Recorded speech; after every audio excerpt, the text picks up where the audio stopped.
It's the Center Fantasy Football League podcast. Welcome to football. Oh, I'm a football player. Coach, I'd like to tackle him right now. Not yet. Reviewing all of the league's scores and highlights. These boys may have lost, but they in no way disgraced themselves. They disgraced me. I think I made him shit himself. And previewing the upcoming matchups and scenarios. Red 7. I don't know what Red 7 means. Hot route. I don't. What is hot route? Will you just go stand on the other side, please? Fuck you.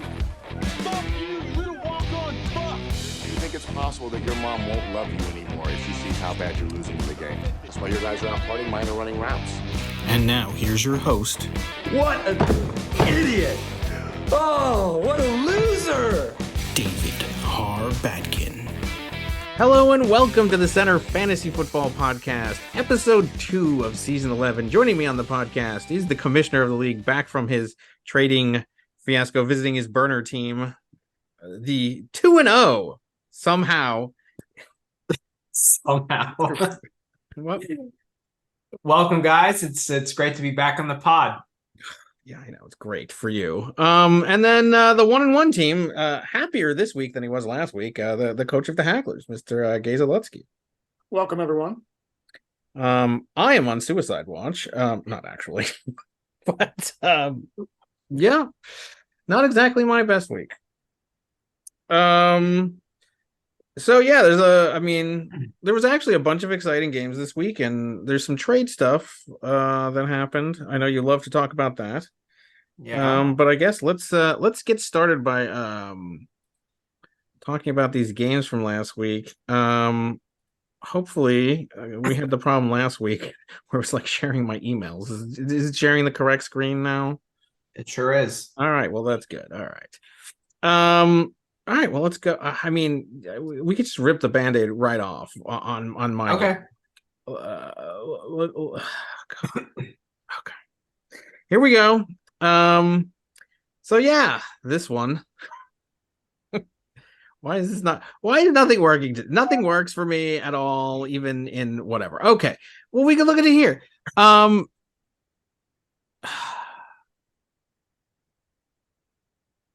Where is it? You want to go into the thing? Great. There it is. Okay.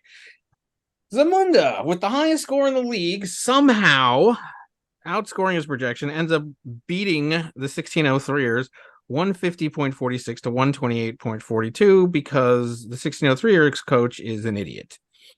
And he knows that he's an idiot, because I even said going into the game. So first of all, there's so much wrong here. Hawkinson had a great night on Thursday, 25.60, which is when I knew that I was going to lose once that happened. I mean, you can't have that kind of day on a Thursday and not lose. In fact, I'm rushing headfirst into this again this week because, you know, I have McCaffrey going against the Giants on Thursday. So he'll have a monster game and I'll still end up losing because I have a bunch of players that are slated to go on Monday night. So, Monday night just is not the place that you want your players. But yes, so before the games, I wanted to play Nico Collins. The only thing that held me out from playing Nico Collins, well, there's two things. One is the stupid YouTube TV didn't give me the option to watch both what was the game? What was the game? Oh, the Bears game, the Tampa Bay Bears game, and I wanted a combination that had Red Zone, the Bears game, and the Texans, and they wouldn't even offer it because why would you? I mean, my problems with YouTube TV's thing is just driving me. So anyway, that was one reason, and the other reason was Stroud was injured. So Nico had gotten a ton of receptions the week before. He was going against Indianapolis, who had given up a ton of receptions to Calvin Ridley the week before. I knew he was going to have a huge game. So, but Stroud was injured, and I was like, I don't know. And then I had Carr and Thomas going on Monday night, and obviously that's what cost me. The other thing that cost me, I was so focused on that I totally forgot that Kelly was going against Tennessee. I didn't even think about that, and I should have played Mostert. But yeah, we can go through this. So Allen, great game, 29.66 points over there in Vegas. That's to be expected. Godwin, fine with a 10.8, and then Waddle with 12.4 before getting injured. That was the other thing that happened to Nick. All of his players would get monster games and get injured. So next week next week he's gonna have nobody to play. But not before he did the damage to me. Evans with 29.10 points versus Pickens, who had 22.7, most of which was on a 72-yard reception. You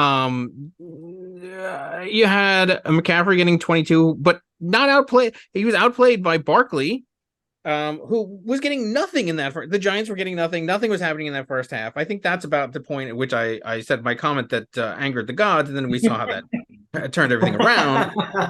And and then what did you actually say that angered the fantasy gods? I don't even remember. I first of all, I do. All right, what was the comment?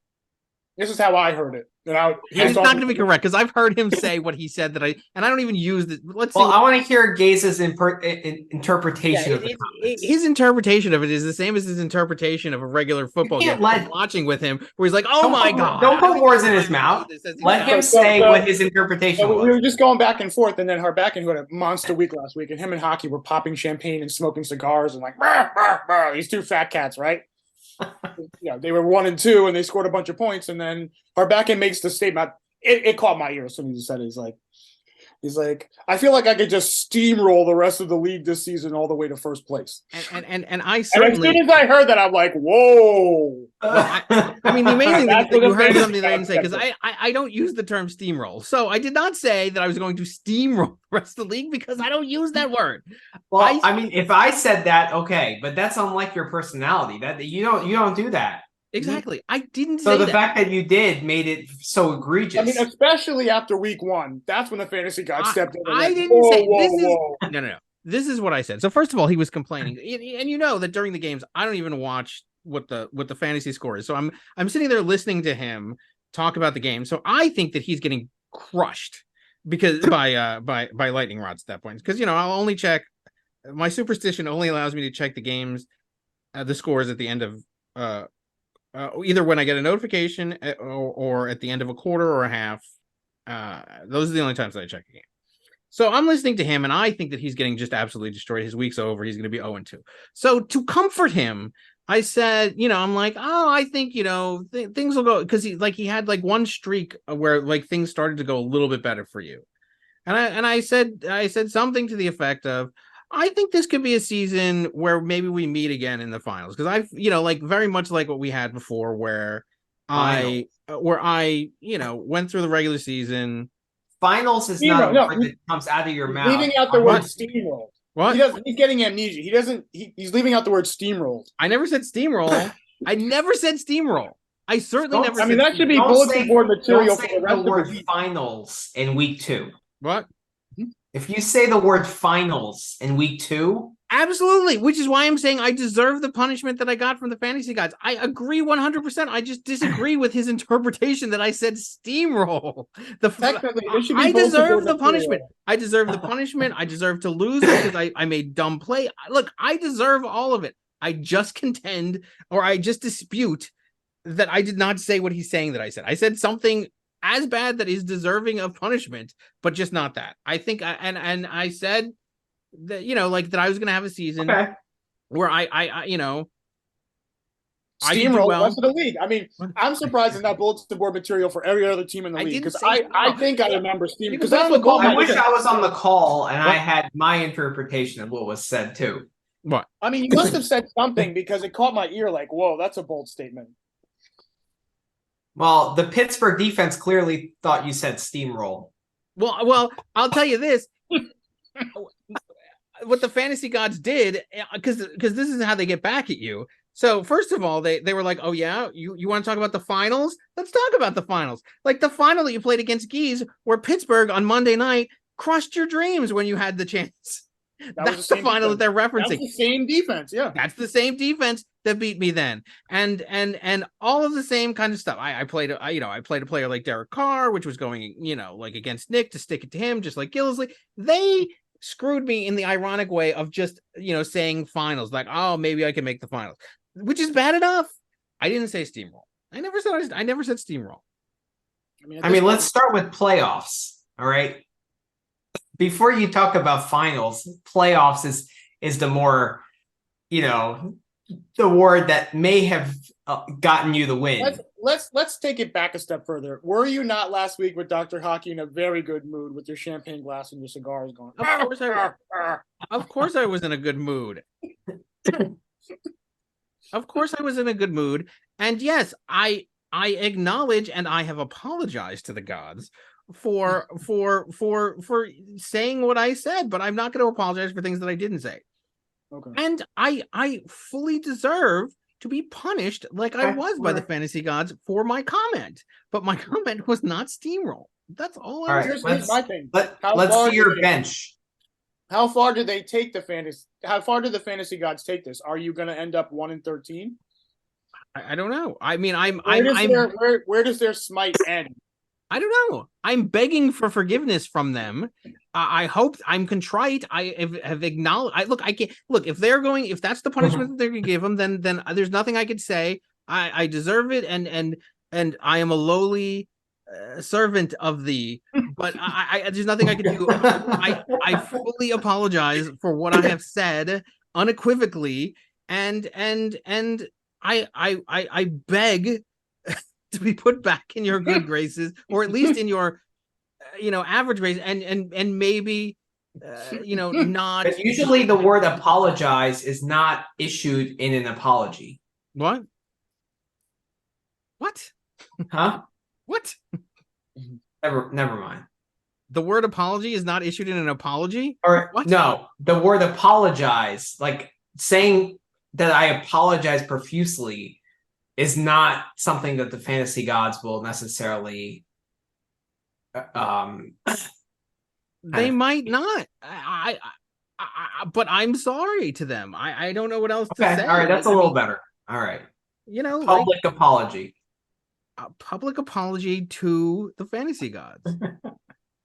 You saw what happened when Freeman got up. I do. I should more know. Than one game. I learned my lesson. I know. And they paid me back quite nicely. Have you learned your lesson though? Let me ask you this. I mean, maybe you're being nice to them this season, but did you learn your lesson? Because you certainly didn't last December.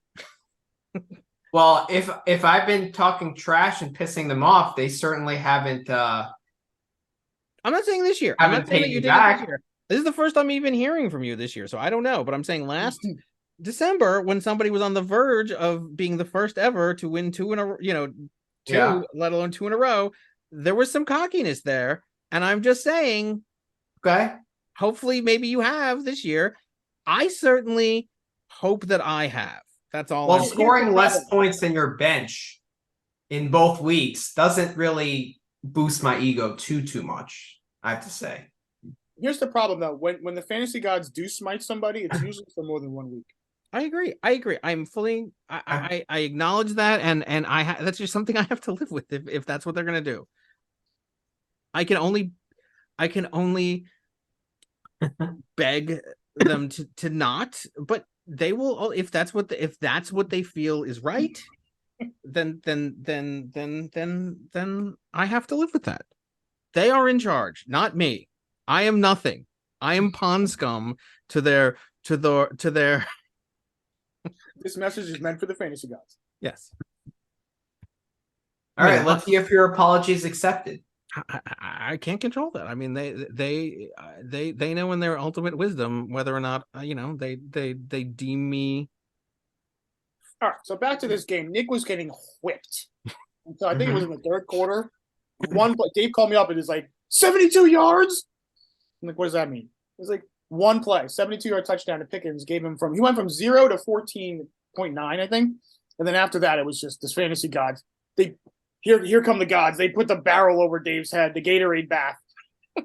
They're like, you're done, son. You're done. And then they really sent the message home with the Pittsburgh team as Dave had flashback to the championship. Which I actually have to say, I'm much happier that he got the highest score in the league and that he got 150. That he got 150. Because if I had lost by just like a tiny little bit, then I would have been even more enraged. The fact that I lost by a lot. I mean, like, look, obviously I could have won had I played what I planned on playing, and had in there the up to that point, which was Geno Smith and Nico Collins, and had I even focused on Josh Kelly, which would have, which I didn't, I could have, really had a good score. I should have listened to Nick. I was arrogant. All of these things. I deserve this loss. Hopefully we can regroup. And I don't know. But I mean, the personnel is there. It's just bad coaching. I have to accept responsibility for this one. You just have to hope that the fantasy gods don't see through your fake act of contrition as you're clamoring for the camera. It is not a fake act of contrition. I am truly contrite. repent, Dave Harbacken. I have repented. I do have to say that you do have a decent team. I like the talent is there, right? The coaching just like you are Brandon Staley this week. This is not right. Going to make me feel any better. The talent is there. It's just the coaching was terrible. No, the talent is I there. agree. You're it's true. you pulled what the Chargers pull every week, right? You have a good team. You have talent on like both sides of the ball, right? Mm-hmm. But you just didn't find a way to win, and that's what it kind of came down to. I feel. Yeah, I mean, right. Yeah, but what kills me extra kills me is that I just only somebody who pisses off the fantasy gods can have this stacked a roster and get stomped into the ground like you did against Nick. I agree. I agree, and I am the one that is constantly talking about this stuff. So I deserve this loss so badly, and I deserve it because as I posted right before the game, I should be playing Nico Collins, but I'm not because I'm an idiot. And if you don't believe in the fantasy gods, you're a fool. I know. You need to look no further than this matchup. Exactly.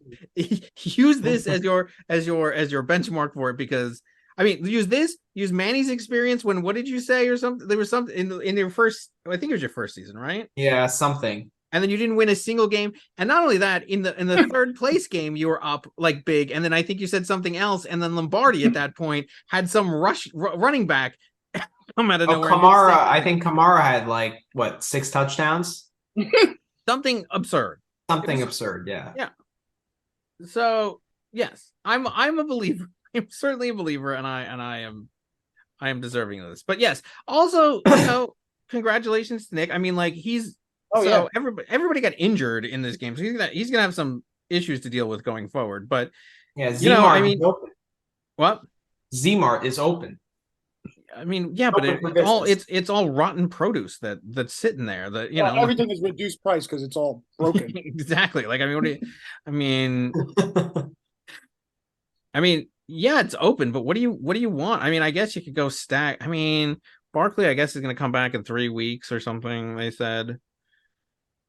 So if he could hold out, I mean, how long have I been saying that Barkley is not going to remain in Z-Mart by the? I think my over/under was October. I didn't think that the injury was going to do it, but I still I stand by that I don't think that Z-Mart will hold on to Barkley through October 1st. The question is where.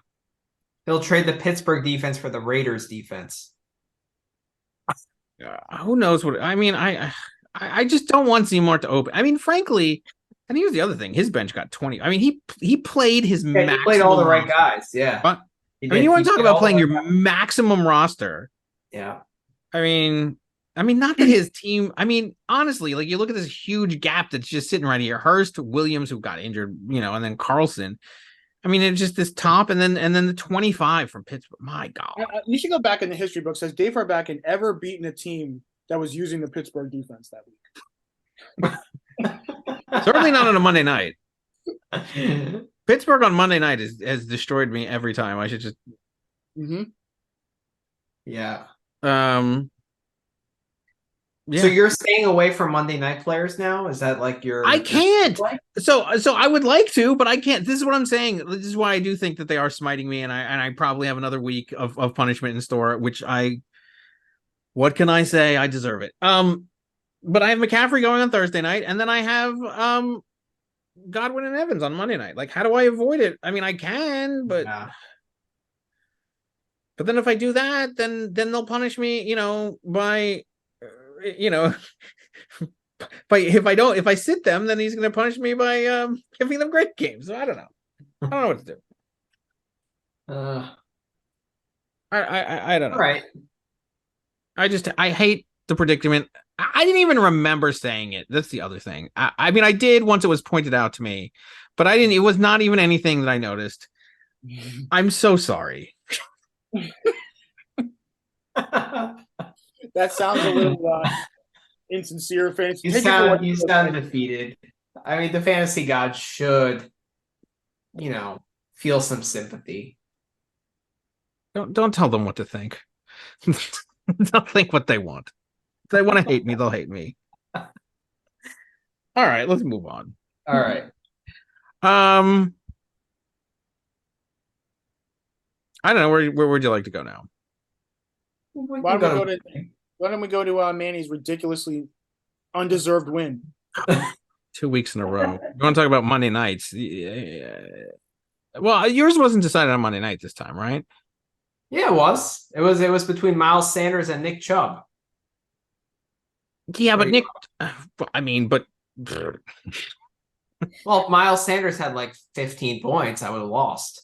Like if he had a somewhat decent game and scored a touchdown, he would, Okay. I mean, this was a close game, 89.68 to 83.96. It was a close game. I mean, both of us were way under our projection. Burrow has been extremely disappointing. Once again, they sat somebody that was not playing, or they played somebody that was not in the roster. Aaron Jones, they spotted their opponent, a player. Yeah, thank you for that. I appreciate that. Defending champ. Oh yeah, this is a rematch of the final. Look at this. It is.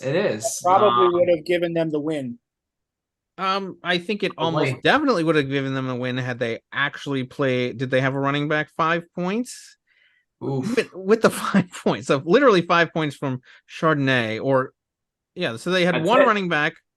I mean, granted, they had a bench spot and they have an IR thing, so they could have picked up anybody.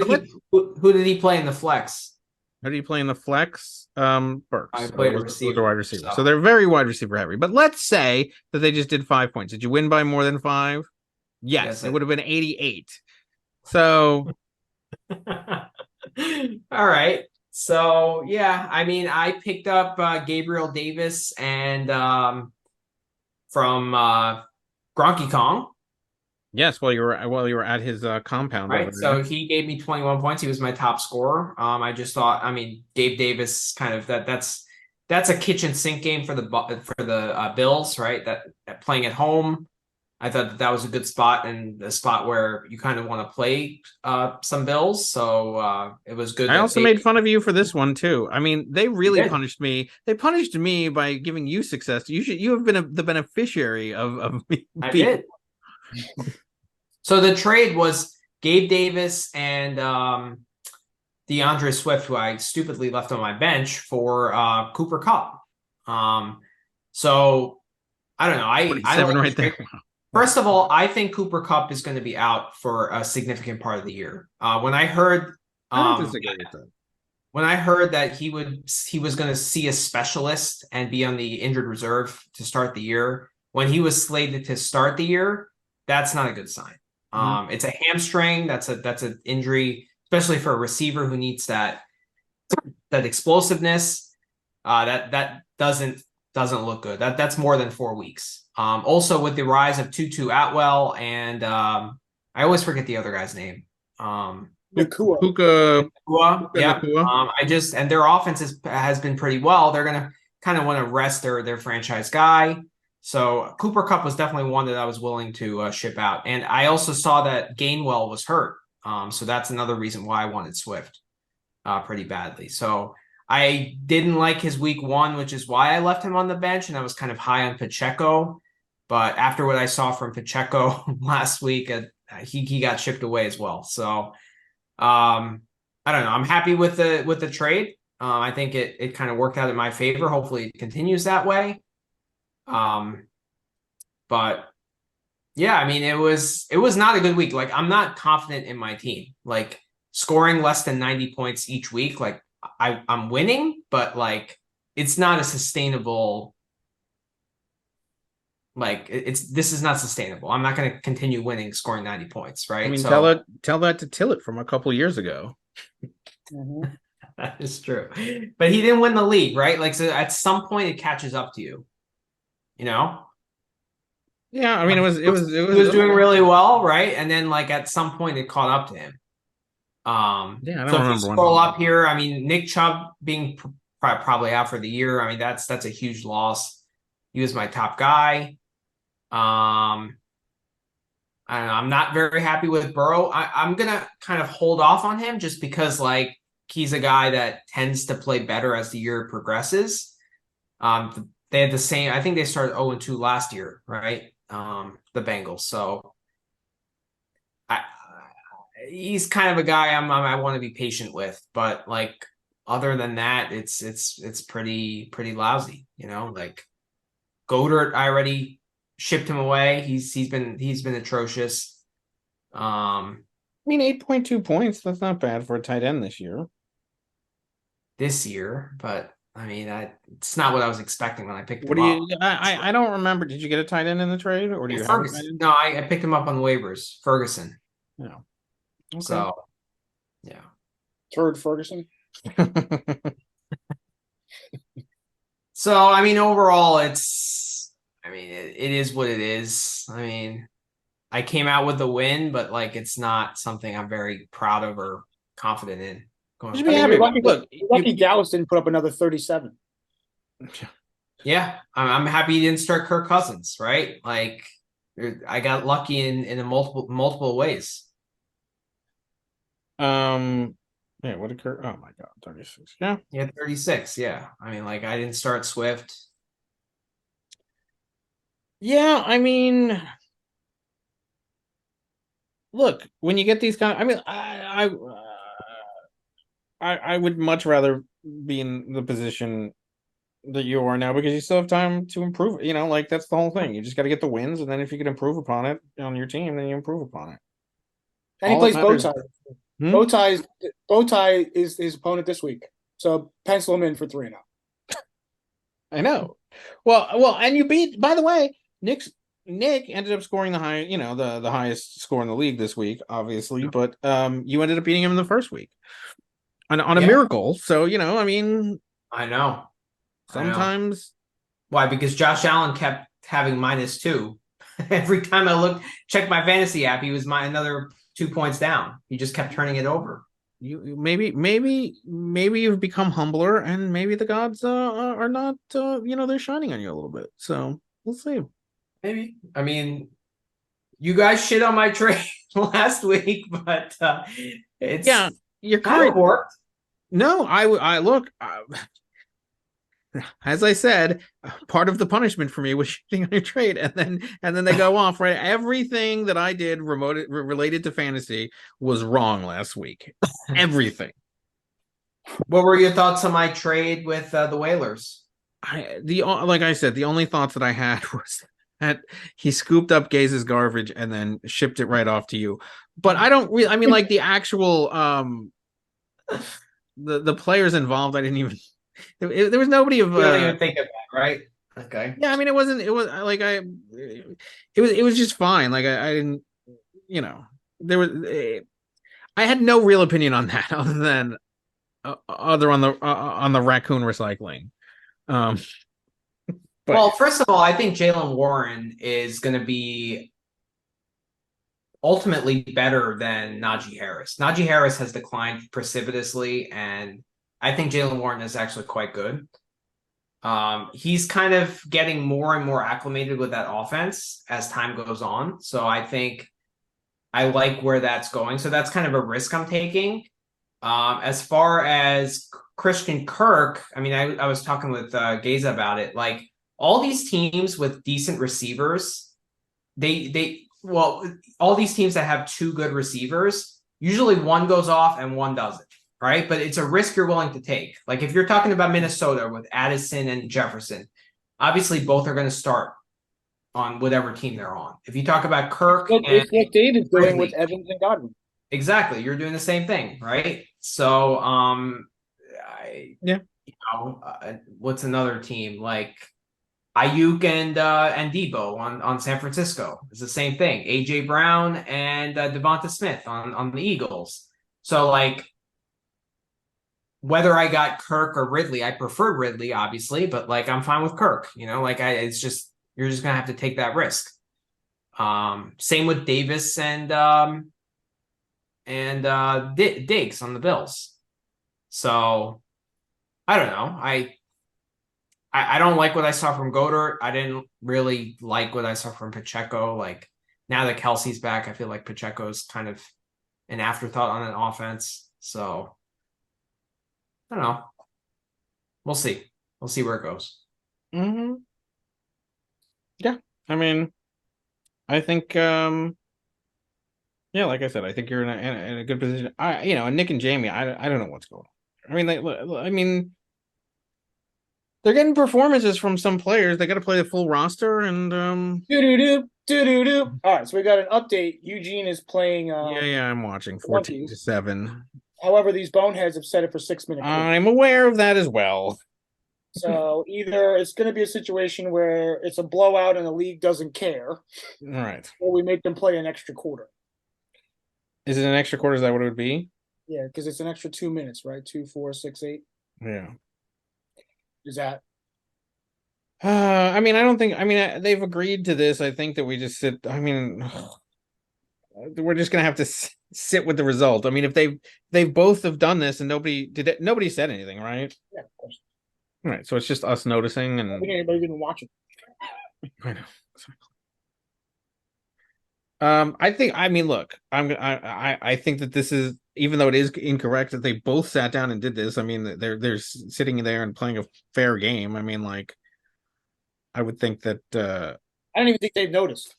Yeah, exactly. I mean, everybody's going to notice once we say, now that we've mentioned this, it's going to be a huge controversy that's going to go across the entire center. But whatever. My position is, this is what they've, they both agreed to it. Nobody made a dispute about it or anything else. And so live with the results of this game. Plus, it took how long for this game to be played? I'm just grateful that it's being played. So I'm actually surprised at how well John's playing, though, by the way. But yeah. All right, moving on to the next game. Anything else on this game? I don't think there's anything else. No. I mean, Manny has no business. He should be 0-2, but it's all right. But he's not. He's not. Because he didn't smite the gods. Exactly. Keep it up. Be nice. Surprising. Continue to please them. Let's go to his fellow fat cat cigar smoking superstar, Dr. Hockey. Somebody who was smited, let me tell you. Smited many, many times. Yes. So in this game, to the original He's like projection, a hooker in church right now. Yeah. So the original projection on this one was 120 to 118. That's not how it turned out. As Tillett Trey blew out Dr. Hockey 137.30 to 89.30. Yeah. Tillett's looking good this year, by the way. Mm-hmm. So I mean, Mahomes has been he's been fine. I mean, there's not been that high, performance. I mean, there's been random performances, but not necessarily from the quarterback or anything else like that. So, Mahomes gets 25.2, Watson only 13.6, but Jefferson with 24.9, Higgins finally showed up with 28.9. I mean, those are, huge points there. Tyreek Hill only gets 15 after his, 33 the week before, and then AJ Brown didn't show up, 6.9. I did talk to Hockey. He did say that he saw him yelling at Hurts on the bench, which was a positive sign for him. that he wants the ball more. Josh Jacobs has been a disappointment. Algier had that one good week, but we all were like, where did that come from? And this is more like what we would have expected. Frankly, even more than I would have actually expected from that. But you look at the other side, Dijon Mustard has been really good this season, 21.20 points in this game. And Jared Cook, 19.9. The only weak spot here really is Freiermuth with 1.2, 2 points. But like I said, tight ends are not getting that much. 4.2 for Higbee, another, player that we thought was going to be good over on Hockey. Not this week. Kendrick Bourne only 6.9. Pittman, he continues to be a good receiver over there. 13.6, and then 10 each from the kicker and 6 and 4 from the defense. If we look at the bench play here, well, Robinson over there, the Washington running back. Yeah, I mean, I don't even know where you necessarily. I mean, Kimmel is starting to have I mean, my God, look at the number 28 from Williams. Oh my goodness. I mean, he is another player that has beaten Manny's that their bench beat Manny 102. I mean, Kimmel is looking real good right now. I mean, you know, how many? What did his actual running backs get? So Bijan got 21 and Cook got 19. You can't even put him in the game. Yeah, 28 and 28. I mean, there's like literally no room for like where do you even put this? I mean, you can start one at flex. Like, I don't think Pittman. Yeah, but even if you put one, now the only thing is, he got both Washington running backs. So you know, Gibson was the lower half of it, but I mean, he's so strong there. I mean, you want to talk about a team? I don't know. I all I can say is I wouldn't start smoking cigars yet because we all know what happens there, but I do think that his team looks pretty good. I mean, there's not many weaknesses on this deep. I mean, he has Jefferson and Higgins. Yeah, I mean, it's a deep team. I mean, and he had Aaron Rodgers. By the way, so the first week he won that game. He had 100 points, but that was playing Aaron Rodgers when he got injured. So he could have easily, he had a better quarterback and then he could have gotten 120. He could have been, I mean, first of all, he's already in first place, but like in addition to that, he has Purdy, what quarterback did he start? Deshaun Watson. Wow, he's deep at quarterback too. I know he's got. I mean this, and Purdy has the top QBR in the league this year so far. Yeah, I mean, but a lot of that comes down. So the thing about quarterbacks, and I've said this a million times, is it comes down to do they pass for the touchdowns or do they hand off the touchdowns? That's really where the points are made. But his team does look really good. Yeah, I know. And we thought hockey looked good. I mean, Thielen and Love, they're both looking good, but I mean, like, there's no place to put the Love. I mean, he's got 26, and then you still got Mahomes, who, yeah.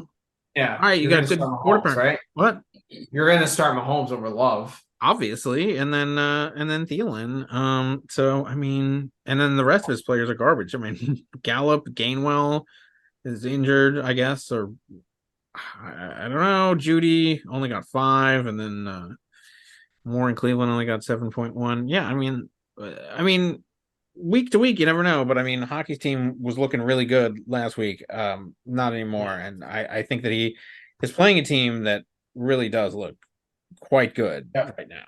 I agree. And we were saying last week just the opposite. Hockey was just going to be too much. Both of us said. Yeah, and I just don't. I mean, looking at it, I mean, but this is where you get the perspective, like week to, which is why what I said was so stupid, because you can't look at what happens early on and judge anything based on it. Just because, I mean, look, there was some fool's gold here with like Algier. I mean, so has Tillett won this league before? He's been to one finals. He hasn't won the league now. He lost the fourth championship game to LeVar, who no, but the center is well familiar with LeVar Minor, one of our better. How many champions? I mean, LeVar has a championship in I think everything that he's ever played in. Probably. Well, no, not Madden, but everything else. So, yeah, he's never won the league. Tillett. He's just been in the final. Actually, and it was was it Minor that he lost, or was it Shauna? I think it was Minor. This is the third or the fourth finals. But no, he's finished second place. He hasn't won the championship yet. But he's always good. He's always around, and he's sneakily around. He's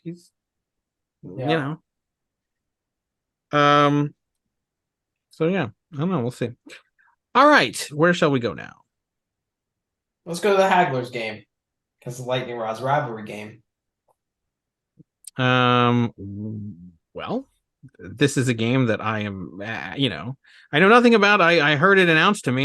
You would have thought that the lightning rods were destroying him by unbelievable point totals, but no, he had it pretty much in hand all day long. Never, I don't even know why you were sweating at any point. No, there was one. No, early on in the 1 o'clock games. I mean, it was just pizzle performance. It was pizzle within like in the first possession before your players got the ball. I mean, yeah, they had nothing before they had possession. You're right. It was terrible. I don't remember what was on. So 132 to 109. Goff, good play there, 28.92 in that overtime game. Justin Fields only 16.74. Metcalf, he got injured and then came back even from that and had a decent game and kept pace with Olave. DeAndre Hopkins did not have a good game. Somebody could have told you that. And then DJ Moore, performed decently, 16.4. Connor with 16, and then Roshan Johnson with 6.2. There was good running back performance for the Lightning Rods, 18 and 18. Waller ended up in that second half getting a bunch of targets. And then Keenan Allen, I believe somebody was not even going to play him this week. That's right. Until Dave back. Are you out of your mind?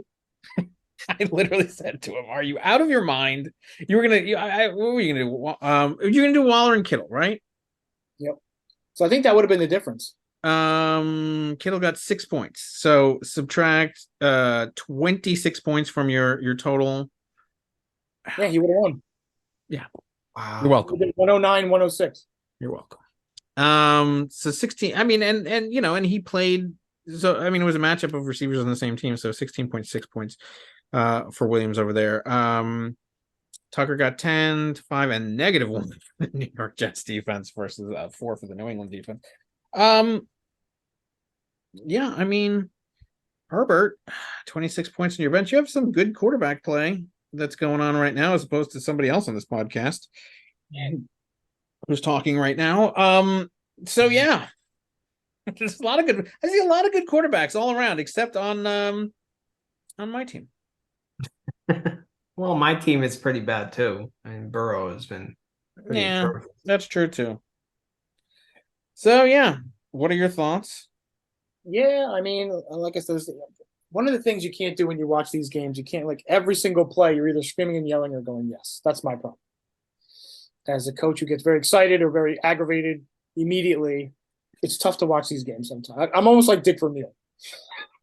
I can't hold my emotions back. That's why our back is like, "Are you getting killed?" I'm like, "I'm getting killed right now." You're like, "It's 132 to 80." I know, but he just dropped the ball. What he could have had. So I'm probably not a very fun player to like listen to throughout the afternoon because, like Dave said, you'd think that you're getting massacred, and the game's not going too bad. And all Dave cares about is the projection anyway. I mean, you could be losing 80 to 2, but have the punter going, and I'd be pissed off and irate. Dave's like, I do generally look at the projections when I'm watching the game more than I am the score. Like that's the thing. Like you'll see a score and it's like the projection getting doesn't destroyed. Mean Yahoo projects wrong anyway.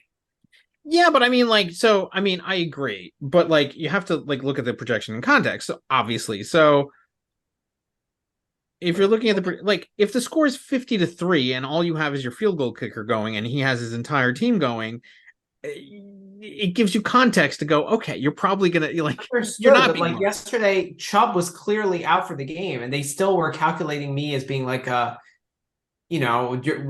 the Saints Panthers game was going, and Miles Sanders was running the ball, they were still projecting me to win by like a 91% marker. No, I agree. My player was out. No, I agree. I mean, it could have been like 60-40. Like the projections are. Yahoo just doesn't know how to calculate it. Well, I understand. That's why I said that you need to look at it in context. You can't just. It's not just the projection in and of itself. It's the projection in what it stands for in terms of how many players are left. I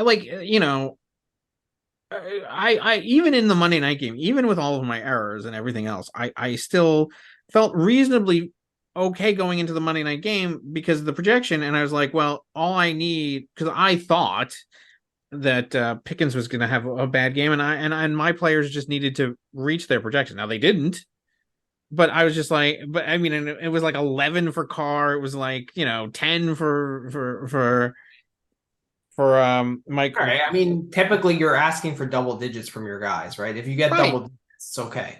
Yeah, but I mean, so I'm saying that the projections, like, since the projections were low for them, like, I felt reasonably confident going into that game, thinking that I could still pull it out because the projections, like, they didn't have to meet a high projection. So you can't just look at it as a baseline number. You have to actually look at it and see what it's actually saying. All I'm saying is that it's not just the projection; it's the projection and the score. But I really don't look too much until Monday nights at the actual score, like, unless you have an even amount of play. Like, that's the thing. Do you have an even amount of players? Did your quarterback go? Did you run? Did your stars go?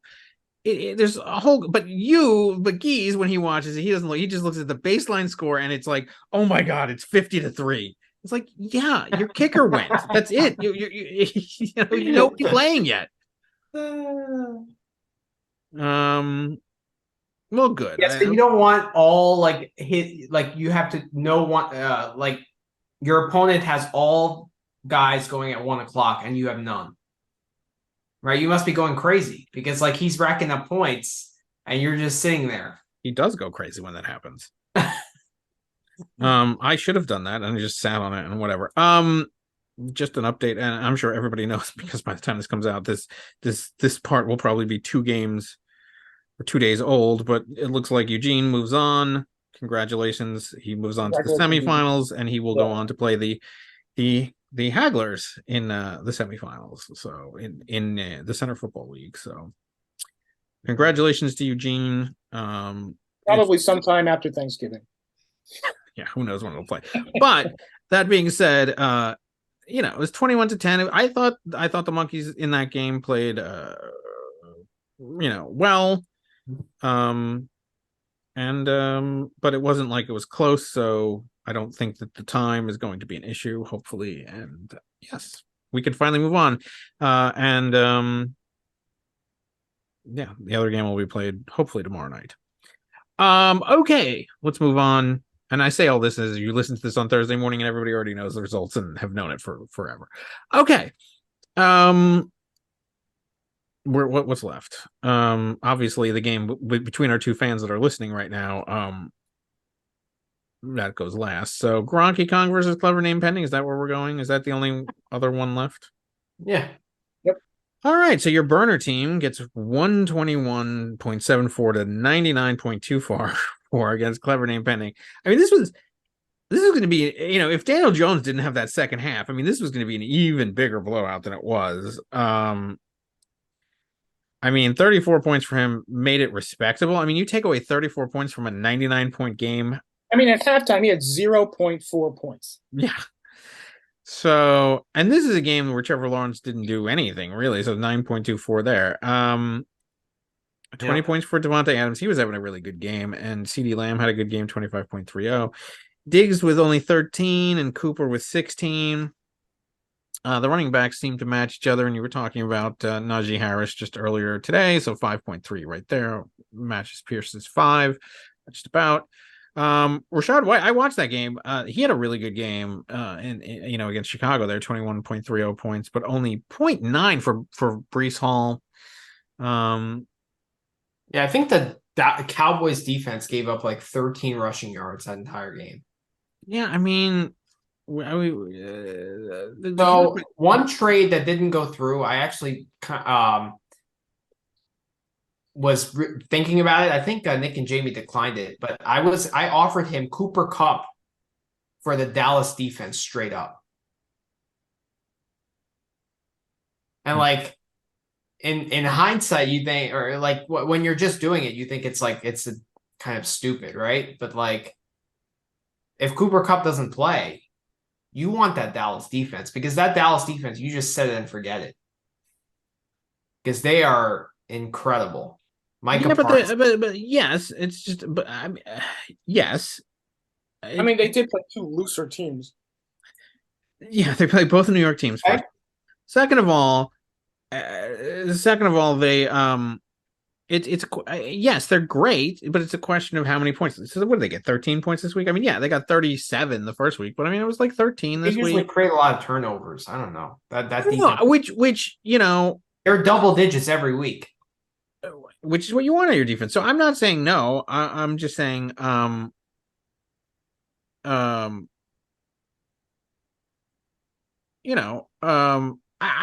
even necessarily think that would be a bad result. Sorry, I'm reading all of the text back and forth. But yeah, no, I think a defense is valuable. I'm happy with the New Orleans defense. I mean, week one, the Dallas defense had like 36 points, 37 the first week, but I don't think that performance is gonna replicate itself. But I do think that they are, like if you can get a defense that's going to constantly get, turnovers and doubles. I mean, like it's nice to not have to like stream them and everything else. Yeah.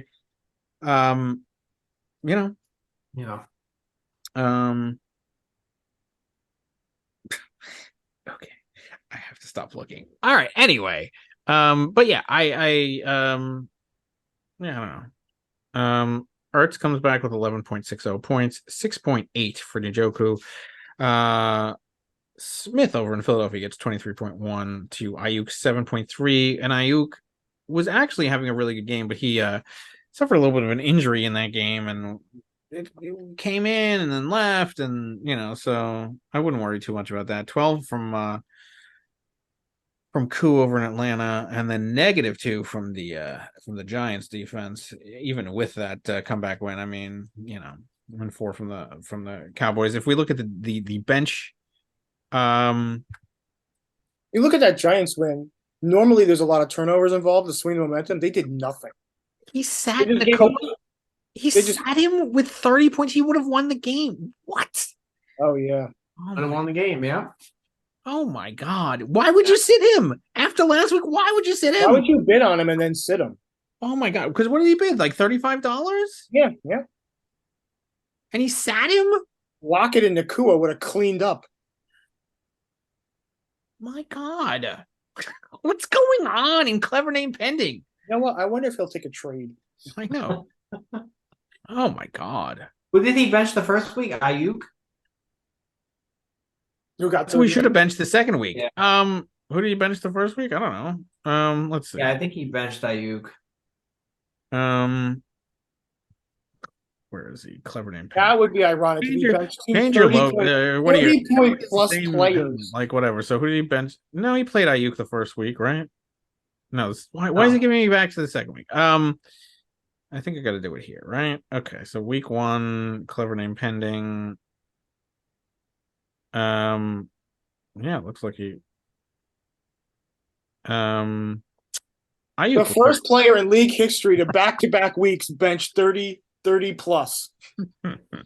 Ouch. That would be 2-0. He 32 with Lockett only getting 32, a pure 32 gets in the night. Nah, but it would have been really close. Wow. Yeah, it would have been real close. Mm-hmm. All right. Well, back to this week's games. Yeah, I mean that's what the game comes down to. Just got to make the right decisions, and he did not. So and 25 for a lot. Yeah, I mean 25. I mean he had this game in his hand. With that, between that and the Jones comeback, and I mean he's got to be kicking himself right now. I mean he's still is weak at running back. He's got some problems there. He's got a wealth of running back. I mean, if I'm Clever Name Pending, I'm starting to look into the trade market to trade some of these better wide receivers for running backs. And if I'm him, I am trading a Nakua who's really hot right now. Yeah. For a running back. You can get a really good running back for him right now. I agree with that. What? I agree with that. Yeah. I mean, especially when you have these guys. I mean, sitting there. I mean, yeah. I mean, that's what you do. Or lock it when he's hot. But I mean, if you want to get like a really good running back in this league, I mean, granted, nobody in this league trades fairly, but you can attempt to try to make a good deal for Nakua right now. Because I mean, I know a lot of teams that would want their get their hands on him. So, all right, which brings us to the game between our two fans. It was a really good game, by the way. With the Crush coming out on top, 120.48 to 118.92. This one came down to the wire. After the Crush's 55-point performance last week, all eyes were on him. And he delivered. He said he was going to come back, and he did. So Lamar gets 26.88 to Hurts's 27.22. Wilson with 6.30 points. I mean, so here's the thing about Wilson with Zach Wilson in there. He actually did well last year with it. So I actually think that he's one of the players that's not going to be too hurt by that. He's really good. He's really good.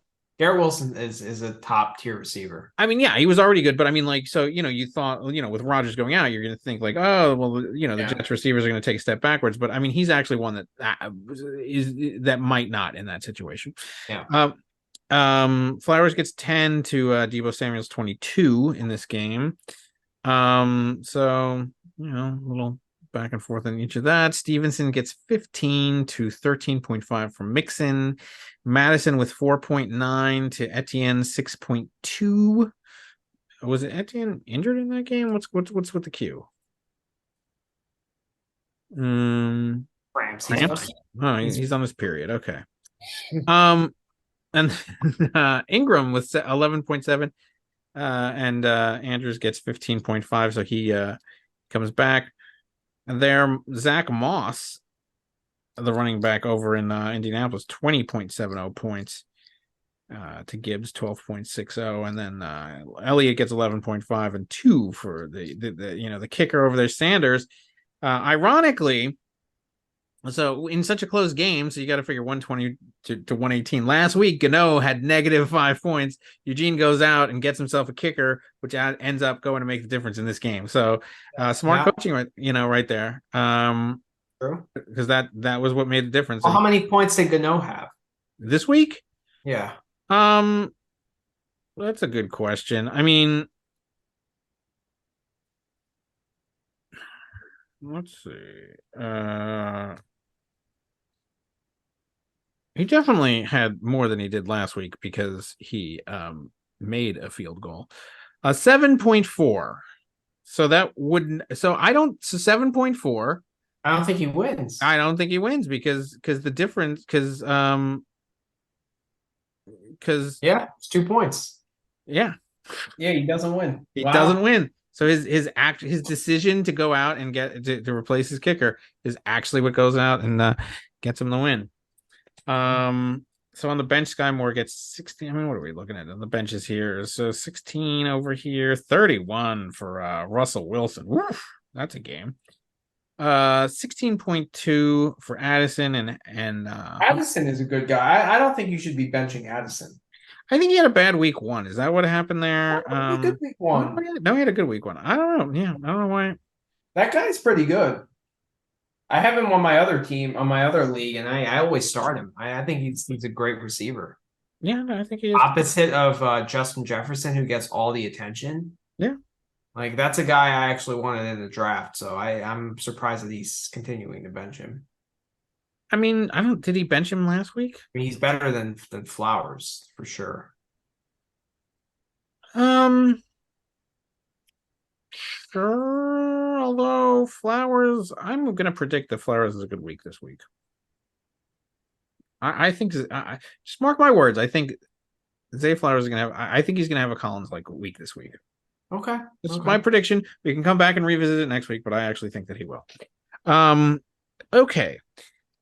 But yeah, so that and Whalers he'd left 18 points for Drake London on the bench instead of Ridley. That could have made a difference there. I mean, when you get Warren with 12.6, I mean, obviously got more than Etienne, but I don't know, 21 points. But Kirk wasn't on his team. You traded him after the game, right?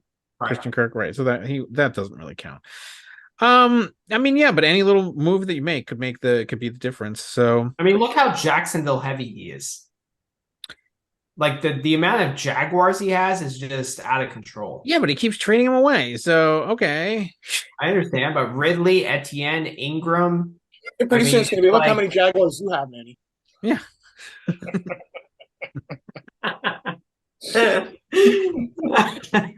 Bigsby. The amount of Jaguars you have, Manny, is out of control. I mean, so he has 1, 2, 3. He started the year with 1, 2, 3, 4, 5, 6 Jaguars. How many do you think he's going to have by the end of the year? 0? Yeah, they're all going to be on your team. Yeah, exactly.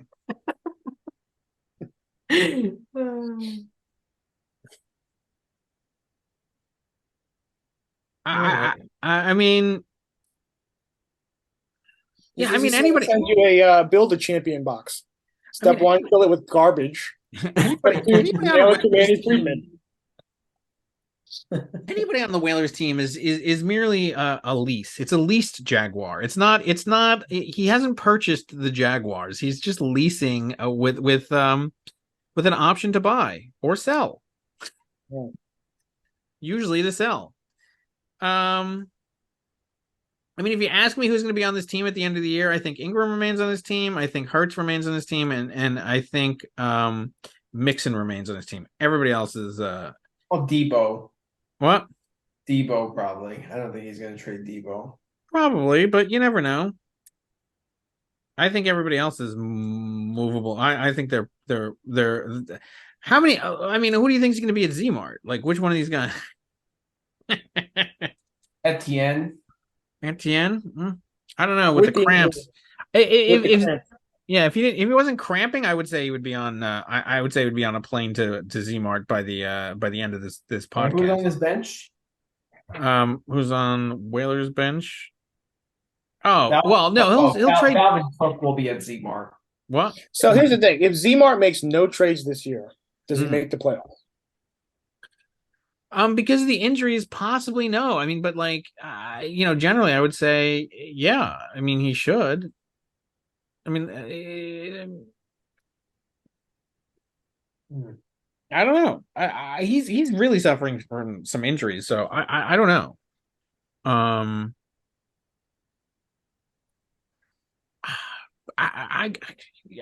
Do you really foresee him not making any trades though? I mean, what's on his roster? I mean, he'll make some trades. I mean, Z-Mart. What's going on at Z-Mart? Let's see. Well, Whalers wanted Swift badly from me because I think he wanted 2 firsts with Hurts, and I'm like, this is not Z-Mart. All right, let's. What do you even want from Z-Mart? That's the whole thing. Like, okay, so Jamison Williams, is this guy always suspended? What's happening with this guy? Okay, it doesn't matter. Is he on his bench or his IR? He's on his bench. He's on the bench because he's suspended. All right, so whatever. I mean, what do you even want? I mean, so Saquon, obviously, teams are going to go after him even because there's only 3 weeks. Pollard, he'll be picked off the bone right there. And Josh Allen? Waddle, maybe. But he's injured too. I mean, he's in trouble right now with these players. I mean, I don't know. I don't know. Is Keenan Allen for Tony Pollard fair market value?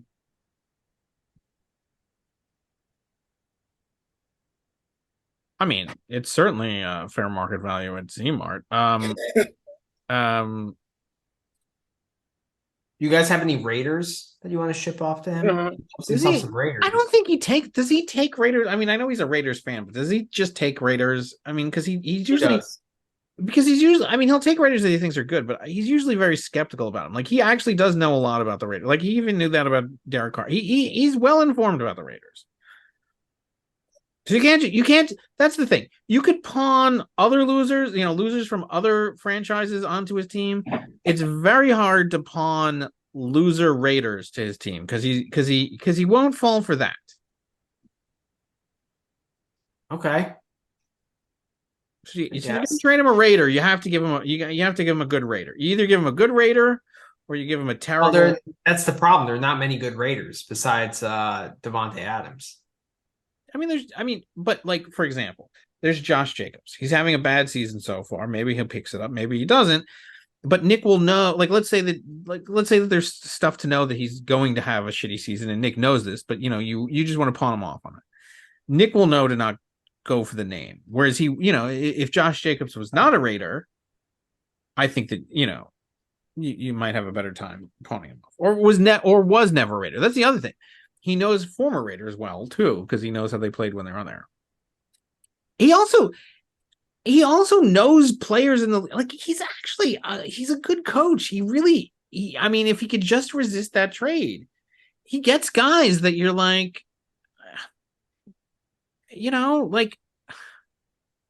Pickens, he does. You're just saying that because he beat you this week. I'm not. I actually have always said that Nick is a very good drafter. He's a very good scouter. Trust me, I don't love giving Nick compliments.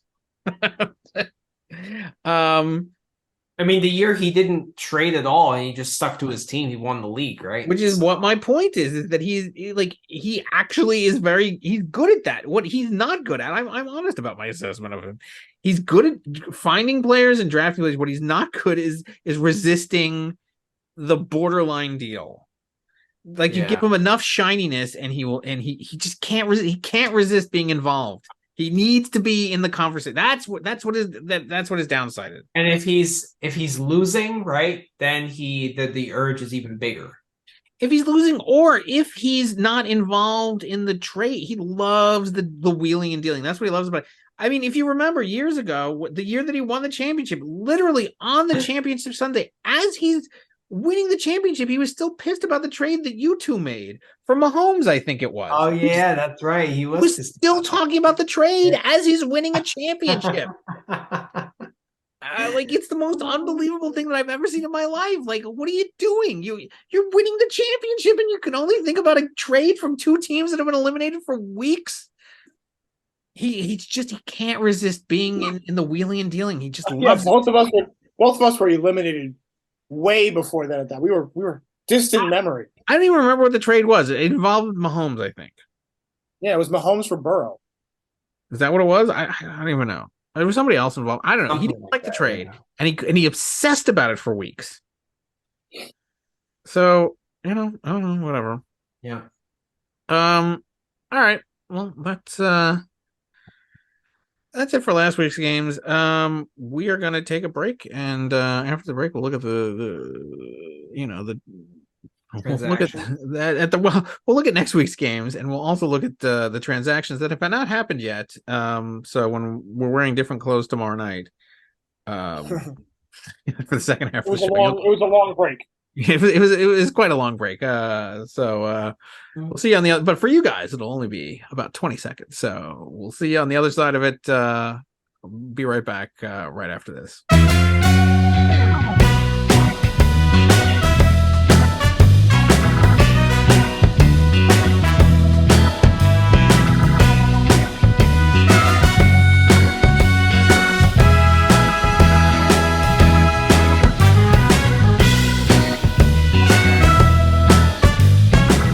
Welcome back. As you can see, we are sans the sub 100 players.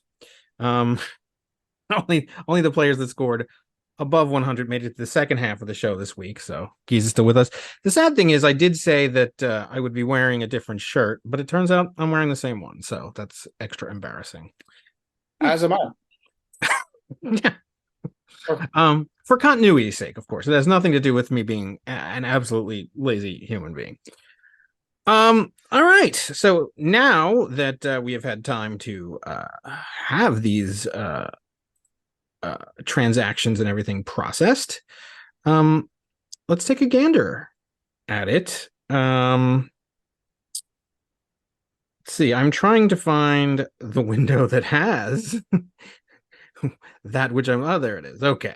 I didn't want to share the wrong thing this time. So we have the right one up, correct? We do. All right, great. So, let's go to the. I mean, this was a massive. There were so many transactions today. I mean, this was one of the. The action that took place today was more than I've seen in a long time. So let's first go into the free agent offer stuff. So, we start at the bottom. So we'll start with the Josh Reynolds awarded to the Hagglers, outbidding their next closest person, the Hackstown's finest, with a $55 bid right there. Then we have Jerome Ford. He seemed to be a popular guy. How many different teams bid on this guy? Look at this. 1, 2, 3, 4, 5, 6, 7 different teams. More than half the league. More than half the league bid on this guy. So and Eugene ends up getting him for 109. Outbidding Gronky Kong. So even if the finest, I didn't even see that Gronky Kong offer. 105. Yeah. So here's a little interesting tip. So obviously Eugene had talked about he made a joke. What was the joke that he made? He said something like, "You have a rat in your organization." He's told me how much you bid, which obviously you should clarify for the record. You did not. I mean, he said I called him at 2 a.m. in the morning at his house and told him how much Friedman was going to bid. Yeah. I mean, are you out of your gourd? First of all, was it even? Did you even have time to make the even if you were on that, even if you had that kind of relationship with your team, which nobody thinks you do. I don't even think he had time to make the edit. So the fact, but whatever. He loves to stir up the pot. But here's the interesting thing: it wouldn't have mattered because the rat in his organization was his future boss, who ended up outbidding him even on top of that 105. So Eugene barely got it. Maybe there's a rat in the Eugene organization. 105. I haven't seen that kind of bidding. 2 bids over $100 for this guy. I think 109. What is that? The all-time record for anybody ever purchased in free agency? I believe it is. I mean, that's got to be. Yeah, we won't even remember this guy's name. By the way, it'll be like I know Hawkinson was 90. I don't remember who was second, but Jerome Ford is going to be Gerald Ford, the president. President Ford, $109. And then here's the other interesting thing. I mean, so then Whalers goes in, and picks up Kareem Hunt in the auction, outbidding Gronky Kong, so $4 to $3. And then he drops him. And then he's picked up by Gronky Kong. So Gronky Kong actually ended up getting the bid without having to pay the money for it. Let's switch over to the all transactions now. I mean, there are so many here we can't even fit them on the page. So, God, it's in the next 25. Is that really all today? Over 25. How many transactions happened today? So it started last night with your trade for Herbert and Allen to lightning rods for Derrick Henry. Now, I tried to find 2 players that were fair market value, and I think that satisfies the requirements. Herbert and Allen are certainly having great seasons. They're going to have great seasons. We needed a running back. He just came off of a Justin Fields nightmarish performance. It was like 16 points. I just played him, and Justin Fields was hard. He threw a interception on a screen pass that the defensive lineman took into the end zone from his own 2. We were laughing. So I was wondering what Dave was laughing so hard about. So Lightning Rods must have saw that and was like, no. So I sent it to him right after the podcast. I'm like, let me throw it out there. He's like, sure. So that's it. We got the deal done quickly. There's a Q by Henry's name now. Yeah, all of a sudden, how convenient. No, I mean, look, and also, by the way, you sold high on Allen and Herbert. I have no problem with this one. I think this is actually one of the rare fair. I mean, I'm sure everybody else can chime in, but there's so many other things that happen that nobody could even, think about it. So yeah, so then Fields gets dropped. So then we get into the so as part of that, because I guess he needed a roster space, he drops Fields. Fields goes into the free agent pool, and then we have the Jerome Ford pickup. And then we can go into the to the last 25 of today. My God, I also heard that at least rumors. I know there's chatter Well, I mean, I heard rumors directly, but I know there was also chatter about trade offers banding about. I mean, I don't think there was anything else that took place, but I don't know. We can look. So then Josh Reynolds, he gets picked up by you. He gets a Q. I mean, it's just ridiculous. Everybody has a Q. Tony Jones Jr. got picked up by you, so nobody bid on him if he wasn't in the other thing. So you bid $30 and nobody wanted him. Breida gets picked up by Zamunda for $10. I actually think he drops Cordell Patterson. I think that's a really good move by Zamunda. This is what I say about Zamunda. He knows this guy. So he loses Saquon, and then he picks up Breida to fill in the gap in the interim. So, and nobody went after him. Like for $10, like I find that's surprising to me. But I mean, whatever. We'll see if that increases the traffic at Zmart, because obviously Breida and Saquon are going to have to go as a package deal. They're packaged together in a 2-pack, like toilet paper, over at Zmart. All right, then you have the cream hunt thing. Okay, so then back to the cream hunt stuff. So Kansas City gets picked up by the Finest, McKinnon for $1, picked up by the Whalers. We're in a podcast right now. Some Boswell, as he goes talk to his mom. Boswell gets picked up for Myers. Then Nick Chubb gets dropped, obviously. Sorry, the studio personnel are very annoying. Yeah, I know, exactly, over there at the headquarters. Hubbard gets picked up by the Finest, I guess, because he bid on Ford and then didn't get his Ford. I think Hubbard's a good pickup. Zay Jones gets dropped, and then Kenny Pickett gets picked up by the Finest for this weekend. Interesting.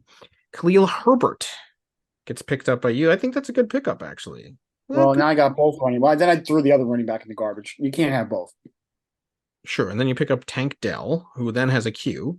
And then he gets a Q. Justice Hill picked up by Odwin. I think. And now he has got a Q. He didn't have a Q before. Yeah, I think that's a good. I mean, so then so nobody wanted the Baltimore running backs last week. I picked up one right before the game. I ended up dropping. We'll get into that in a second. So then Justin Fields gets picked up by the Whalers in exchange for Kareem. So this is the most ridiculous one of the day. So so what happened? This happened at 4:31 a.m. What time did Adam Schefter tweet out about him signing with Cleveland? Because I know yesterday Schefter had spoken about that he had met that Hunt was meeting with Cleveland, but he didn't say anything about a deal. So he announced it this morning. What time was that announcement? Braden. Well, just looking right now, Eckler's not practicing again. That makes me feel great. It's a record number of players available or awake making moves at 3 a.m. Look at almost everybody. Well, this is Pacific time, so this is really 7:31 a.m. Oh, is it? Is that what? 6:30? Because it's on my thing, so it's Pacific time. So this is all happening at 7:31. So they all woke up, got their morning cup of coffee, and started making deals. And by the way, so Justice Hill suffered a toe injury that could keep him out of Week 3 matchup with the Colts, but shouldn't result in a lengthy absence. Baltimore signed vet Kenyon Drake as insurance. And then once this podcast comes up, watch Kenyon Drake being gobbled up. What else do we have? Would we be doing something improper if we went after him now while the podcast was going on? No, because this is. And everybody else has to wait for it to be released. This is all public knowledge. I guarantee that they're all. I guarantee they'll call it insider information.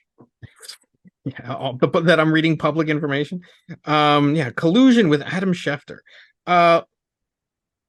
So,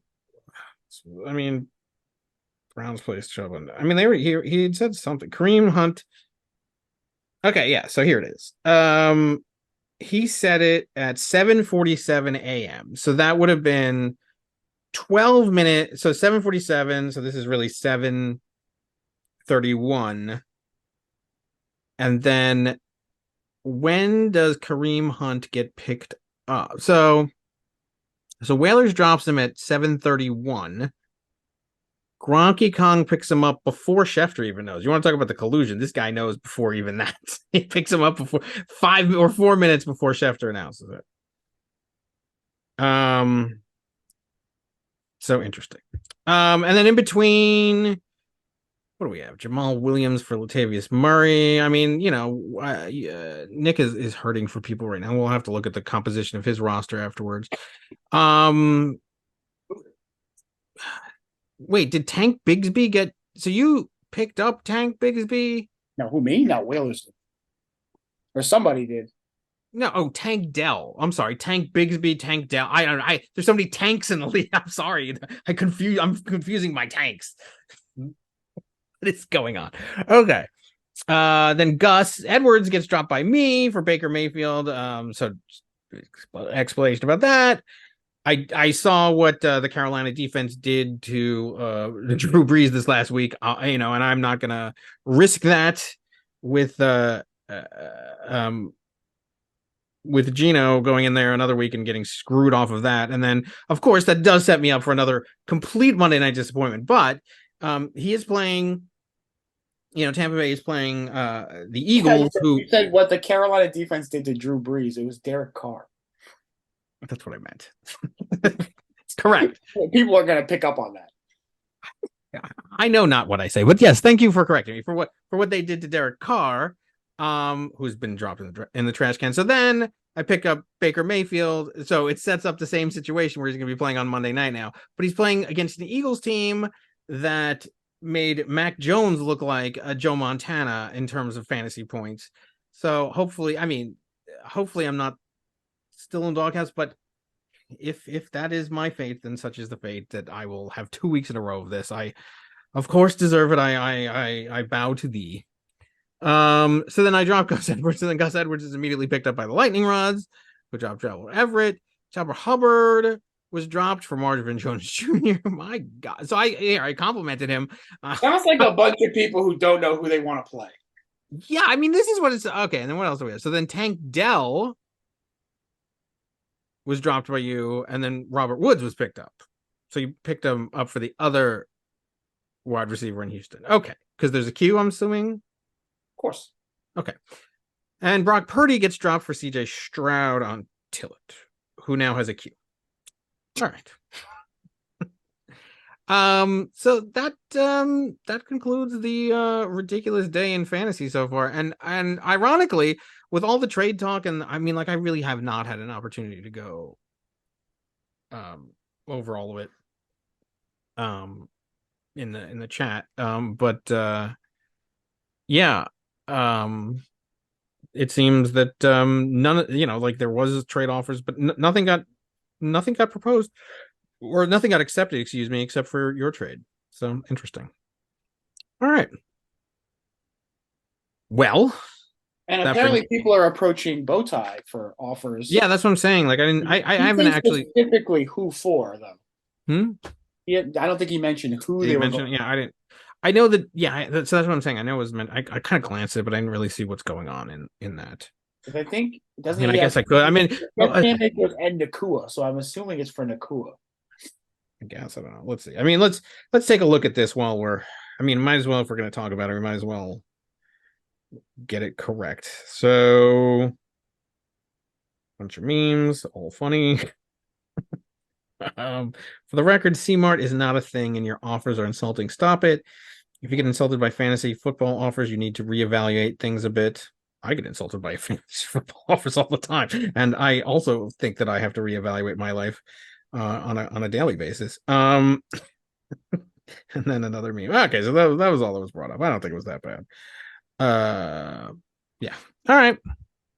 Whatever. Standings. This is so after 2 weeks, Tillett is in first place. He's just a dominant center football player at this point. He's in first place in the Madden League, which has been restarted, and he's not restarted. I mean, it's resumed. Excuse me. Don't want to. After what? After a 2-month layoff. Yeah, with Eugene having Greek vacations and the trial of the century and everything else. Anyway, so Tillett is in first place in that, and I was in first place in this, and then the only other undefeated team. Wow, I mean, so there's only 2 undefeated teams left, and one of them has not cracked 100 points yet. So Manny is in second place. Other than that,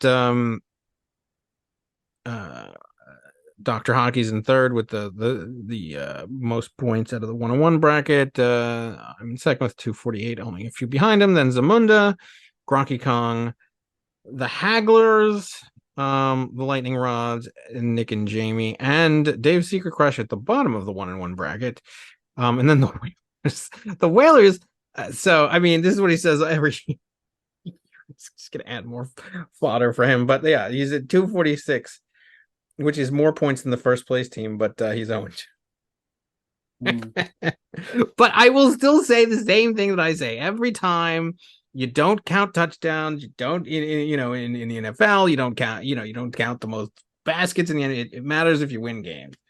So, but he's clearly had the most points scored against him, 285. Ouch. So yeah. And then his clever name pending 165 is at the lowest score that's the lowest point total in the league, and he's 0-2. All right, but only, by the way, he's only 8 points behind the second place team in terms of overall points. But it's quite early in the season. And we've already had, as far as other things, we already have couple teams into the double digits in moves. So you have the Finest with 10 moves and 13 for the Raccoons as usual. Gronky Kong was 9. Well, look at this. The only Nick and Jamie and the Lightning Rods are the only one with 1. Clever name pending has 2. I mean, yeah. So everybody started to make moves. My thing about the Whalers is, just even from this morning. I mean, it's like the picking up Justin Fields. I mean, I don't blame him. I understand what he's doing, but I mean, it's like he can't resist seeing the shiny options. He just can't resist. I mean, he ends up dropping them, but it's just so fascinating to me. Yeah. I think pretty much everybody that goes in the garbage can at least takes a stopover on his team before maybe being shipped to the other half of Hackettstown or whatever. So, all right. With that, let's move to this week's games. Where shall we start? I mean, obviously we know where we're gonna finish. I mean, that's gonna be Dr. Hockey versus Eugene, but and we have the game between you and Whalers, so we should save that a little bit for the end. So where else out of the other games shall we start?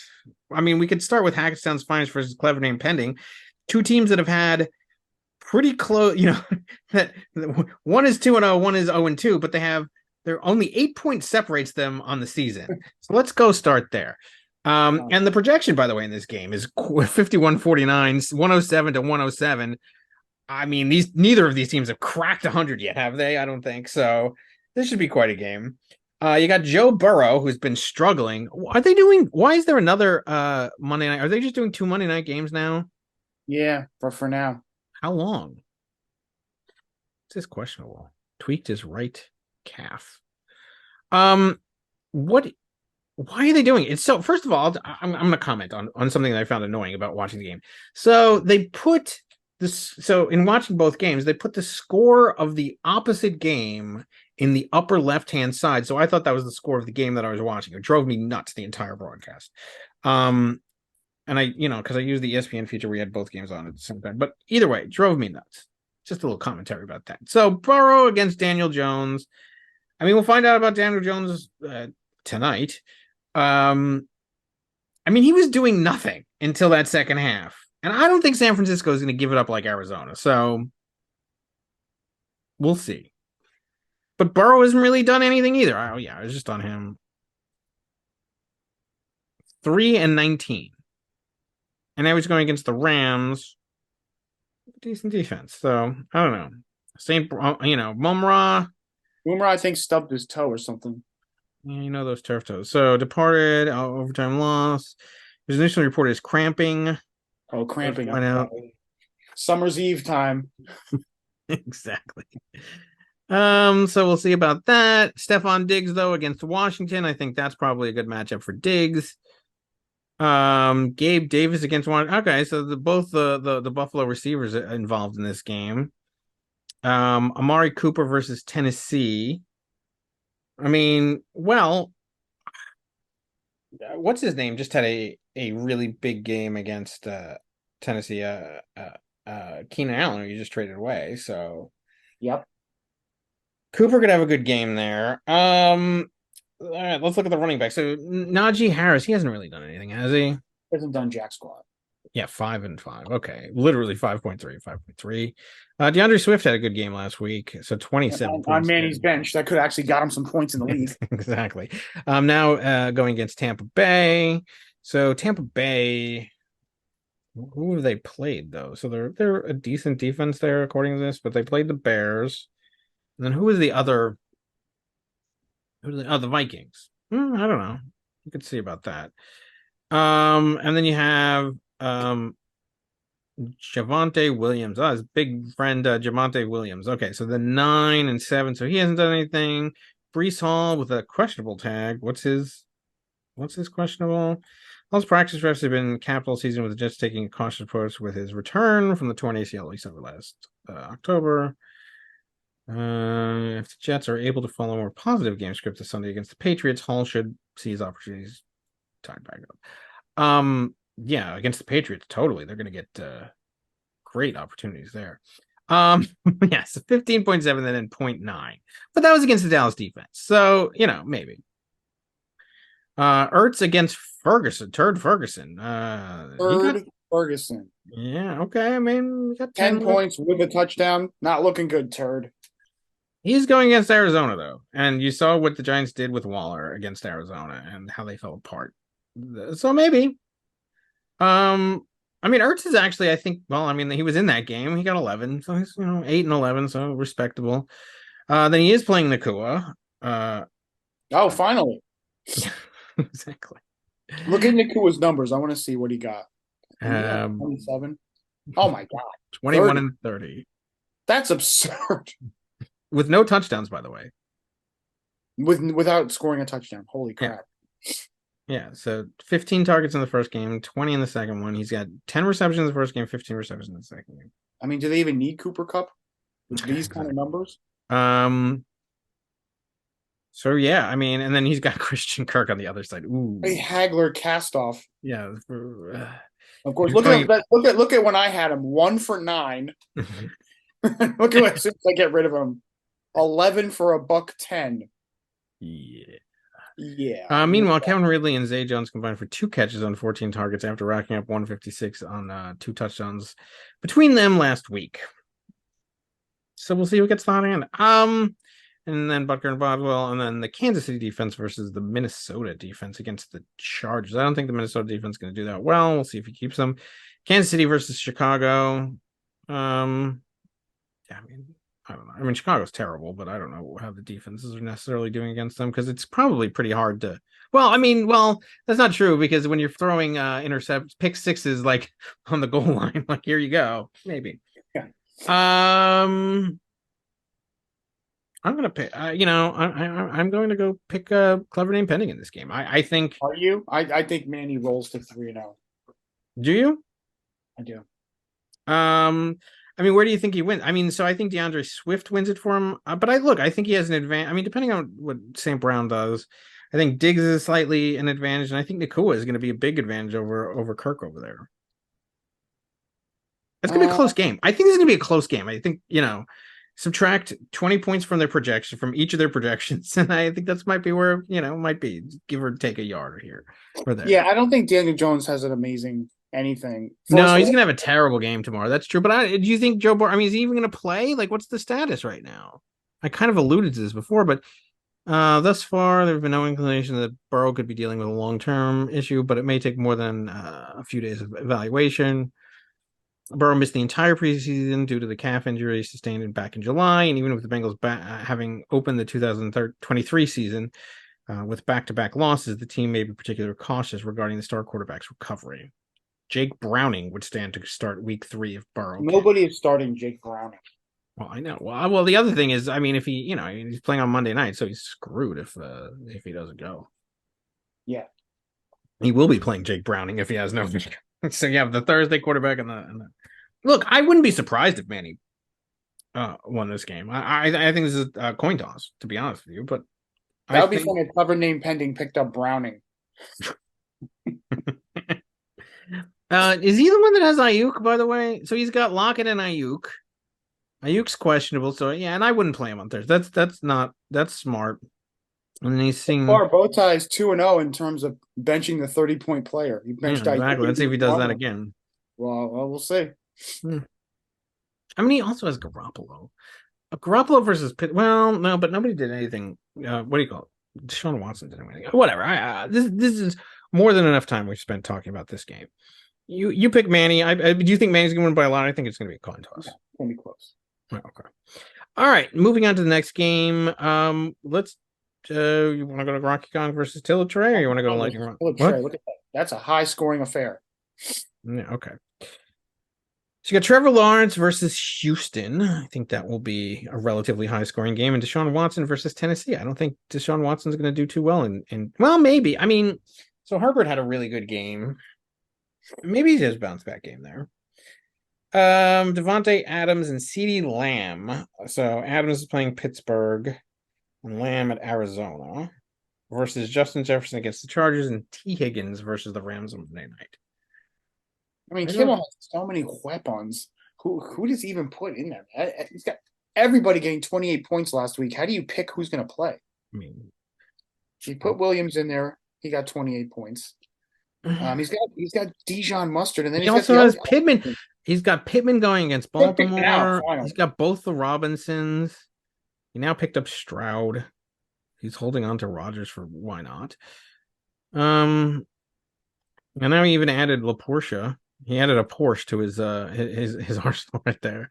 Well, what's happening here? I don't want to go to Live Nation. What is this? Get me off of here. Dramatization may not have happened. Nothing happened. I don't even understand what happened. I literally don't understand what happened. Okay, let's go back to sharing. Brought to you by male strippers. Dave Harback is left. No, there was nothing untoward on there whatsoever. I just didn't understand where it went. I still don't understand where it went. Where is this?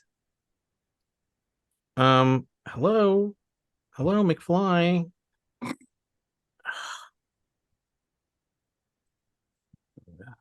Your headquarters comes down with your mom coming in. Mine is just I can't figure out my screw-ups here. Okay, let's see. Is this on the thing now? No, that's my email. Remember, she's called maintenance personnel. Maintenance personnel. Fine. Maintenance personnel. You got to get out of here. Why do I not see this? Oh, here it is. Okay, great. We're back. We're back, Mortimer. We're back. Okay. What were we doing? The Kimmel game? We were doing Kimmel. Yep. Okay. So. All right. Oh yeah. So yeah, he's got you just got that. He's got a rare combination. He's got the 1-2 punch with the two wide receivers, Higgins and Jefferson. I mean, Jefferson obviously plays, yeah. And then Higgins is like, he just came out. He was on Nick and Jamie's team last year, and I mean, look what he did in week 1. They had a horrid 8 targets with 0 catches, right? So then obviously he flipped the script on that one. But he was on Nick and Jamie's team last year. Every now and again, he would blip on the radar. I think that 28 points is, that's not going to happen. Perhaps, but I mean, Michael Pittman has been pretty consistent. Now he's going against Baltimore, who just gave up the points to T. Higgins. I would play Michael Pittman in this game, by the way, if I'm him. How many can he play? He's already got a pile of 28-point scorers. I would take him out for Higgins, I'm saying. And then, you have, he's in the flex, he's also got Kyron Williams. I mean, obviously, you got to play this guy. I mean, Kimmel is so powerful. He has a lot of. And then he's got he's going the San Francisco defense against the Giants this week. I mean, Kimmel is he might be looking like the real deal here. So let's look at the projections. It's 120.68 to 118.97 in favor of Kimmel. I mean, what has CeeDee Lamb done over here? He had a great game. 25, okay, and he's going against a weak Arizona defense, and then Devontae Adams, 20 points. I mean, so that's another high-powered game. Pierce, has he done anything? I don't think he's done. Dixon, okay, so there's some weaknesses which are not on this side. His running back core is non-existent. Yeah, and then, well, no, this guy. I mean, this guy did a little bit. Yeah, but now he's going against Philadelphia, so that's tough. And then you have Njoku. He hasn't done anything against his Porsche over here. D. Smith he had a really good game last week. Devonta Smith 23.10 and 17 okay, so No, but now you got AJ Brown crying about not getting the ball, so Smith is done. But he's going against Kyron Williams. I am definitely picking Tillotray in this game. This is the blowout of the week, of course. The only weakness right here that I see is that the Watson is Deshaun Watson. But he picked up Stroud, by the way, going against Jackson. Stroud got 25, and he's going against. I mean, maybe that's why he picked him up. Might not be a bad move to put him in there. Although Deshaun Watson, I think he could have a bounce back game. No, you know what? Or maybe actually you put in Stroud because what do you call it? Gronky Kong is playing Trevor Lawrence, so you have both quarterbacks in the same game. So if it ends up being an out of hand blowout, then both of them, start flinging the ball around, and you get involved. Are we both saying that Gronky Kong has no chance? I'm not saying he has no chance, but I'm just looking at this, and I just don't think. I mean, he has Kareem Hunt. What has Dotson done? What has Dotson done? He's played like a Dotson, like a Dotson, the former Nissan. Washington team is terrible, except for the running back. Who, by the way, Kimmel has both of them. Right, but he can't even get him in the lineup. Yeah, because he's so stacked elsewhere. 28 points for Brian Rum. I mean, yeah. Man, come on. 28. He should rename himself 28-point players. Serving it up on a tray of 28-point players. Yeah, I'm going with Kimmel. I mean, why wouldn't you? This was Dr. Hockey in week 1.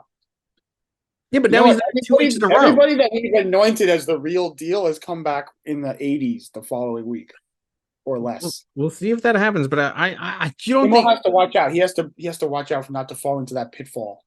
I agree, but I mean, looking at it objectively right now, I think that he's looking pretty good right now. The Center podcast, once you get called the real deal. Yeah, it's like the Madden. It's like the Madden. The Madden cover. Yeah, exactly. Suddenly, Kimmel, you're on the Madden cover. You're on the clock. This guy's the real deal. Yeah. And soon to become the Happy Meal deal. All right. Let's move on to Zamunda versus the Lightning Rods. So this is a 109 to 100 projection. Let's see how the Zamunda Lions have reconstituted their hobbled team. So first of all, what's going on with Waddle? Waddle didn't practice Wednesday, but did participate in team stretches. So he's stretching.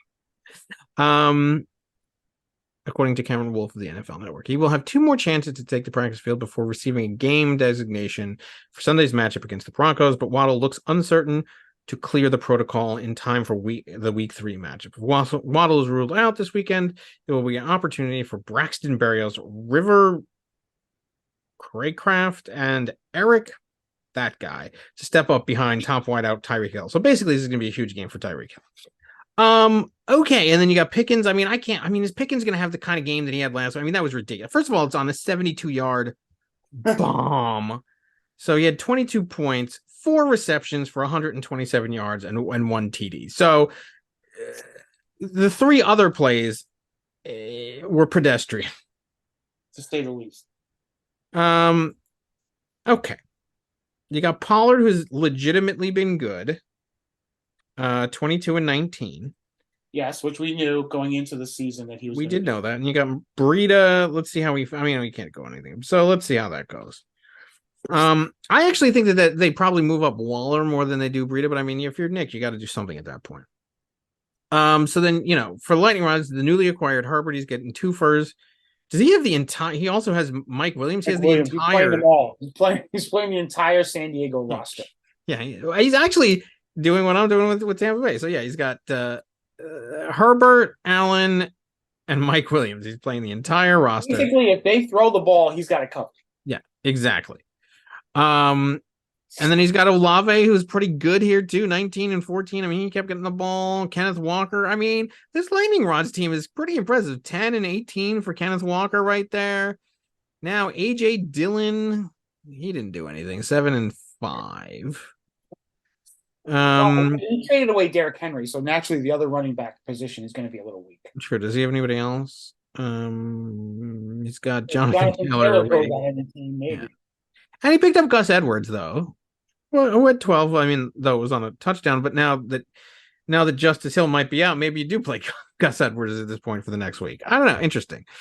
So then Kyle Pitts, Has he done anything? No, he has not done anything. Shocking. Yeah, and then Mike Williams. And then you got McPherson and the Jets. On the other side, yeah, so Josh Allen, Scott Pickens, I don't think he has the same kind of performance. Waddle, I mean, we'll see even if he plays. I mean, Pollard and Breida. Hayden Hurst, he was barely featured until absolute garbage time, which was until absolute garbage time when Nick needed to win. Right, of course. Latavius Murray. I mean, I gotta pick lightning rods in this game.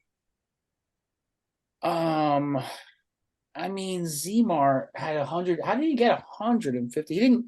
25 from the Pittsburgh defense and 25 from Pickens. That's 50 right there. Wow. Off those two players.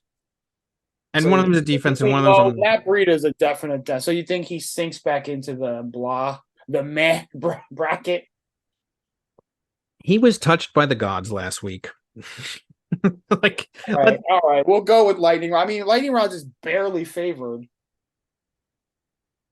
Yeah, I mean, you don't have to. I mean, we do not have to agree on this spot. You are more than free to pick Zamunda. I just don't. All right, no, we'll go with lightning rods. It's fine. Right. No, not my nemesis. Fuck that. We're going with Nick. Okay, sure. Which brings us to the 1603ers versus Nick and Jamie. I'm actually headed on a flight to go see them tonight. All right, Nick and Jamie, the Qs the whole entire league is Qs. Every team. I mean, Aaron Jones, he didn't play last week, so I mean, I'm hoping that they spot me a player, but the fact that will Nick and Jamie spot this week? They've done 2 for 2. I mean, the fact that I am literally going to be at their house, I'm not going to tell them to play anybody, but I highly doubt that they're going to forget to play somebody when I'm literally there. I thought for a while, first of all, after his little commie suggestion to reward the losers, that he was captured by the North Korean Kim Jong-il up there, or Un, or whatever they're up to. But and then he's like, holding hostages for players. I don't know. We'll see. I mean, he's got Kelsey back. So let's see. Jones stretched with the team, so he's stretching. What days of the week next week? What days of the week are you going to be at Nick and Jamie's house next week? Oh, I'm just going. It's literally for a night. Like I'm going, not for a night, but I'll be there Friday, Saturday, Sunday. I come back Sunday night. Hey, you should have the podcast there then. I can't. You have the coach's interview, but you're not going to be there during that time. No, I'll be there. I'll be there Sunday night. I'll coming home Sunday night. Which I also, talking about pissing off the gods, I'm pissing off the Jewish God because I didn't remember it was Yom Kippur. So please, other God, don't smite me. So yeah, Jones stretched with teammates, but then sat out for individual drills. Didn't practice at all last week and ended up missing a 25-24 loss to Atlanta, leaving A.J. Dillon as a featured back, while Patrick Taylor and Emmanuel Wilson both received playing time off the bench. Jones still has a couple more chances to practice before Sunday's matchup with New Orleans. That's not looking too promising right there. He's also got Miles Sanders from Carolina, who is questionable. What a shocker! I mean, there's so many opportunities. Back up Chuba Hubbard. Everything. He slipped in the shower and banged his toe. He's questionable. Tony, he's playing Kadarius Toney after week 1. It's a ballsy move. Okay. And then Jamar Chase and Smith-Schuster with Kirk Cousins, who had a really good game last week going against the Chargers, and then he's got the Dallas defense. That's really the Dallas defense against Arizona. I mean, that could be another 37-point bonanza. I don't want to be the team that plays Nick and Jamie when they have Dallas going against Arizona. I know. that could be another quarterback score. That is good. I pulled James Conner from the lineup because of that. I don't think that that's necessarily wrong. Yeah, no. Okay. And then he's favored. So 120. So Nick and Jamie are favored 120.59 to 110.47. We have a low projection this week. So yeah, let's see. So Baker Mayfield on Monday night against Philadelphia 15. We're playing very much of a Nick and Jamie last season kind of game. I mean, you got Baker Mayfield. We're also doing what the Lightning Rods are doing, by the way. All on one team. Mayfield, Evans, and Godwin all on Monday night against Philadelphia. And Nico against Jacksonville. McCaffrey tonight. And Mostert at Denver. I mean, I still don't know what's going on with Eckler. Still questionable. and then they're playing against Minnesota. So yeah, I mean, we're just gonna. I think this is pretty much the lineup we're gonna roll with. I mean, Josh Kelly against Minnesota, maybe. Look, they were playing Tennessee, who was the best against the run, but I think. I mean, let's see. What is Denver against the run? They're just middle of the pack, and he's had some really good games. So I think we're gonna go. I think this is the lineup we're gonna go with. Okay. I mean, we'll see about the flex. I mean, yeah. We're keeping Godwin in the flex there, and we'll see if we want to make any other options. But I think, I mean, because you got Michael Thomas at Green Bay. I mean, we'll think about that. McLaurin versus Buffalo. It's a kind of tougher matchup, and the other guys are just handcuffs and backups or injured. I mean, obviously, I pick my opponent. I'm going to pick them again, Nick and Jamie. So, well, I mean, I don't pick them if they leave somebody on the field that's not playing as they usually do. But no, her back in. I'm going to pick you. You think that I've paid my penance? Well, here's the thing about the fantasy gods. It's usually a multiple game suspension as far as the fantasy gods are concerned. So, which is why you got to go with them. Is by picking you, am I angering the fantasy gods? No, I'm going to pick Nick and Jamie just to be safe. No, I think that you're still serving your fantasy gods penance. I don't know. Well, I think that you have free reign to as long as it's not your own team. I think that you have free reign to comment about what you actually think. And I mean, I think we could opine. I mean, we can't know what they're going to do. But No, you know what? I'm picking Nick and Jamie just to be safe from the fantasy guys. No, I'm not. I'm going to pick Nick and Jamie. All right. The team that is supposed to steamroll. What? I'm not going to steamroll anybody. I never said steamroll, and I continue to maintain that. I'm not steamrolling Nick and Nick. If anything, I'm going to be. My buns are going to be steamed by every team in this league. It's just not happening. Okay, moving on. Moving on to your game with the Raccoons right here. So he is a 61% favorite, 109.76 to 98.36. We'll see who gets picked out of the garbage can. First of all, he's doing the kicker. Well, there's no kicker, so he has an extra spot to pick right on the bench. I mean, the man is just. This man knows how to package up garbage. He knows how to package up garbage. He knows how to. He knows layaway. He knows. He's got a big stock room. He's got everything going there. Okay, so let's see. You got Goff as your only quarterback now that you traded away Herbert, going against Jalen Hurts on Monday night against Tampa Bay. That's actually going to be a good game. So let's see. 27. Goff also had a good game. He's going against Atlanta. Okay. Let's see. Slight edge, I think, to the Whalers there, but we'll see. Atwell, what has he done? He's got the bargain basement Nakua. He's gotten pedestrian. 15. That's a little more than pedestrian. That's mid-Carter. Exactly. Yeah. And then you got your former mental patient right there. Let's see how that goes. That's a perfect bipolar score. Exactly. And Josh Reynolds with now a Q. Let's see. No shot. What's this guy? A groin. He's bopping his banana.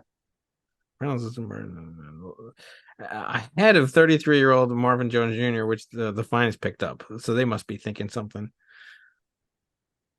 The Lions would use Khalif Raymond more in the event of Reynolds being unable to play through. Look, if they're going to use Khalif Raymond, then this guy's going to the garbage, and we're going to get Khalif Raymond. I don't care. We'll find out. I don't care who they're going to use. This player will be in the trash can. I don't care. I spent $55 for nothing. I don't care. I just want to know who Goff is throwing to so I can go get them. They're going to use Khalif Raymond, then so be it. This guy will be in the garbage can and available, and I will pick up Khalif Raymond. There you go. Debo Samuel playing. Whaley wants to drop his defense to go pick up Khalif Raymond. So how much stock room he's going to try and make? He doesn't have them already, does he? No. Okay. No, he will though. I mean, there's plenty here to deal with. I mean, Dalvin Cook, what's he done? Dalvin Cook has been putrid. Yeah, so there you go. I mean, Justin Fields, he's still on the team. I thought he got drawn. I don't know, whatever. Jamal Williams, he's injured. It will take some time to get past his hamstring injury. "Quote unquote," sometime. No, definitely. Yeah. Meanwhile, as Kamara comes back next week, why are you even holding on there? Whatever. I mean, just get a kicker. Whatever. Okay. Deebo Samuel will probably have a good game tomorrow because Ayuk is slightly injured. He had 22 last week and he's going against the Giants. So let's see. Mixon and Etienne. Etienne did not do well, but last week he did 2 weeks ago, and then Mixon. Oh, he got a Q removed. He was Q the whole time. Oh, wow. Mixon has been just average and pedestrian. Derrick Henry, your new thing. He is nursing an injury. What is this? After playing 46 of 65 snaps on offense in the past Sunday. Overtime win over the Chargers in routine. The Titans haven't provided any indication that the running back is in any danger of missing this weekend's game against the Browns.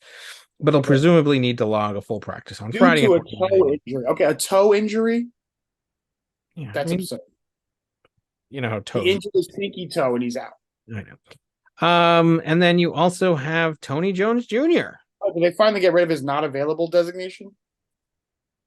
Yes, he looks available. He looks pretty available, scoring 15.4 points. Yeah.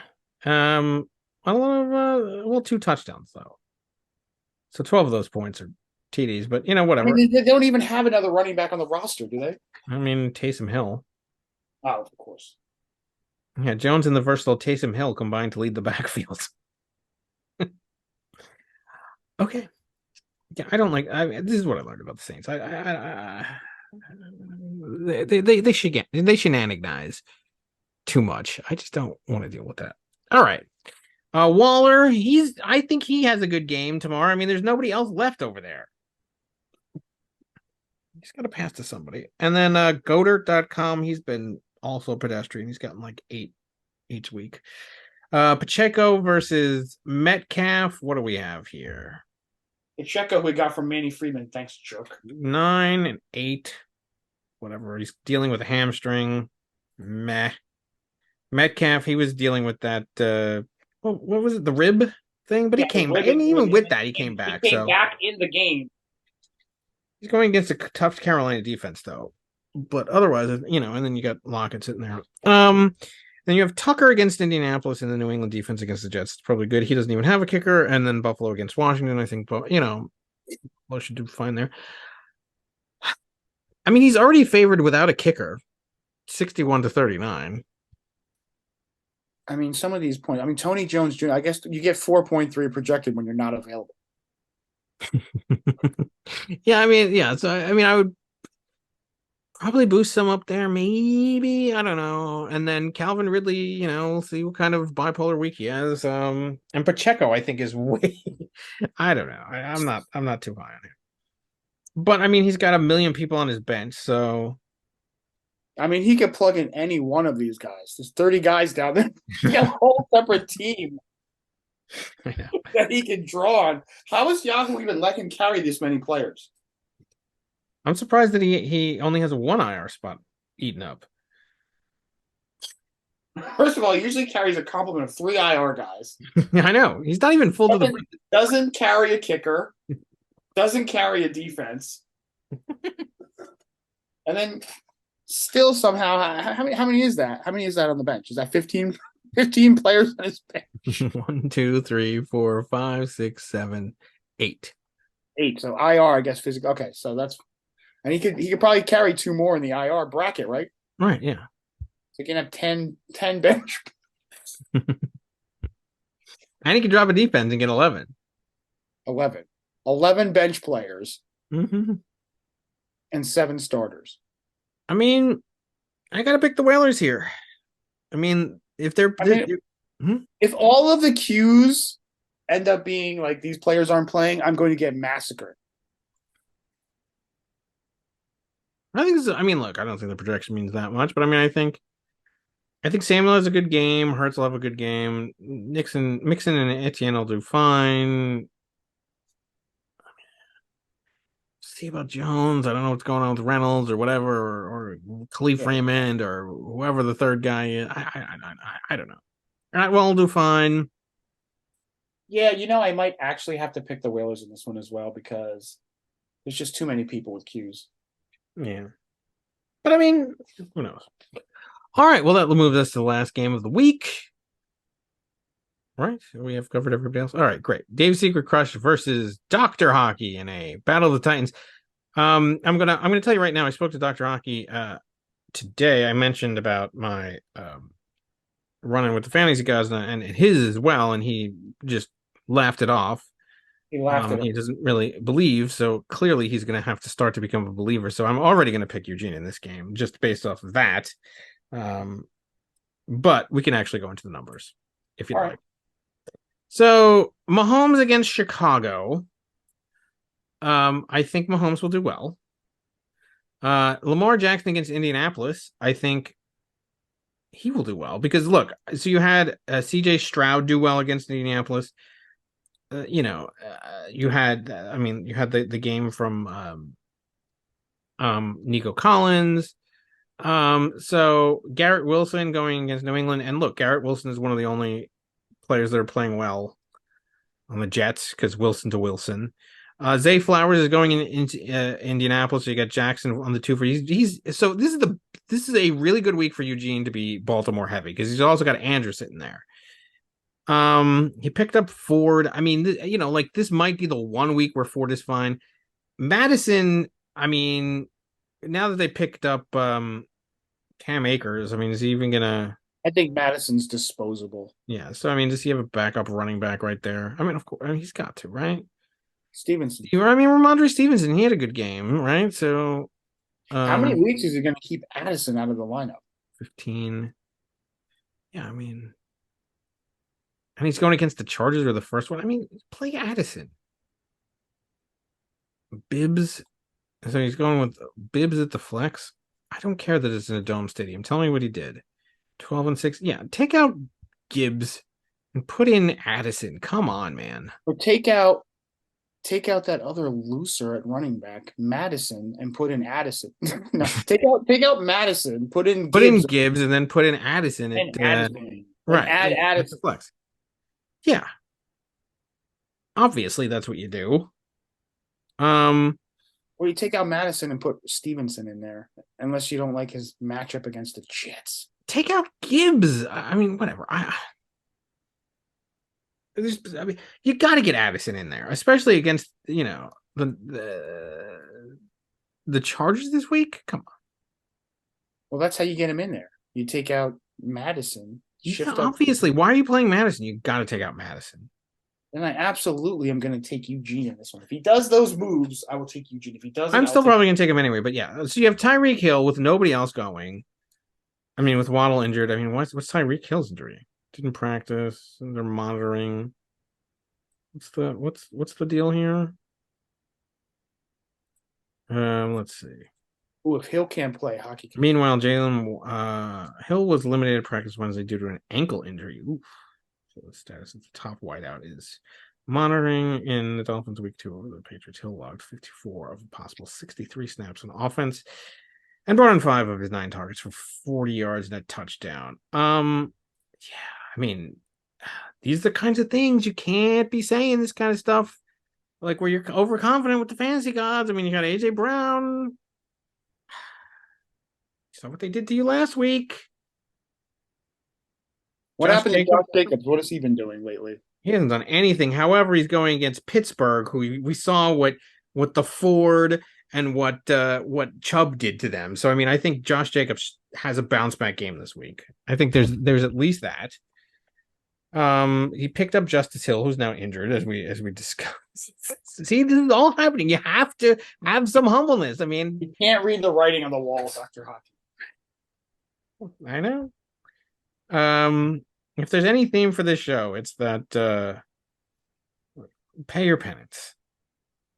Yeah, I mean, Higbee, what has he done? Nothing really. No, it's been how many times? Nakua had like 17 receptions. I mean, this is the same game where like Atwell had 10. How many could possibly go to Higbee? That's one of that. Higbee is somebody you could throw in the garbage. Picked up Shaheed. He's been having a decent season so far. I'm picking Eugene. I think Eugene wins this game. I think. I mean, look, the favorite. Hockey is the favorite, 116 to 113. But I'm picking Eugene in this game. I mean, come on. Like, I think, and especially if Eugene takes out Madison and then gets Addison in there. But even without, I just, you have too many factors. You have the fact, the fact that he refuses to be humble before Zod. You have everything's working. I'm picking Eugene. Okay. I'm picking. Well, yeah. Like again, if he does make the changes, I'll take Eugene. If he doesn't make the changes, though, yeah, if he does make the changes, it's Eugene all the way. If he doesn't, Hockey has enough, but he's angered the fantasy gods. He's screwed anyway, so it doesn't even matter. I guarantee a loss for Dr. Hockey. He's almost my lock of the week because of that. I said somebody else was no. Dr. Hockey is a lock of the week to lose. He's definitely the upset of the week. He's definitely the lock to have angered the fantasy gods of the week. I mean, look, my lock of the week is actually Tillett Trey against Gronky Kong, but I don't know. I wouldn't fault you if you player who has angered the gods the most. Dr. Hockey wins. And who do you the upset of the week? Who do you think will pull off the upset? Oh, the upset of the it's not even an upset of the week. It's Eugene will beat Dr. Hockey. Oh, yeah, because technically that would be the upset of the week. Yeah, I know. So yeah, guaranteed. Easy one this week. The blasphemy of the week is Dr. Hockey. He's gonna get a blast of blasphemy. He's getting blasted by blasphemy. All right. Well, Dr. Hockey has no chance to win this week because of his blasphemy. Yep. He's done. All right. Well, that brings us to the conclusion of this game, of this episode. I guess we will see you next week. I'm really not a very I should know the term that you say to my people, the Jewish people on Yom Kippur, whatever. It's not Mazel Tov because it's not like a. There's like a. There's like a. What? The damage is done. You can't kiss up to the fantasy gods now. No. This is for the regular god because I'm not taking the flight. You're supposed to say have a good next year in Jerusalem. I don't know. Whatever we say to our people, have that, Eugene. And to everybody else, have a good Sunday. We will see you next week. Till then, carry on. Carry on. Peace out.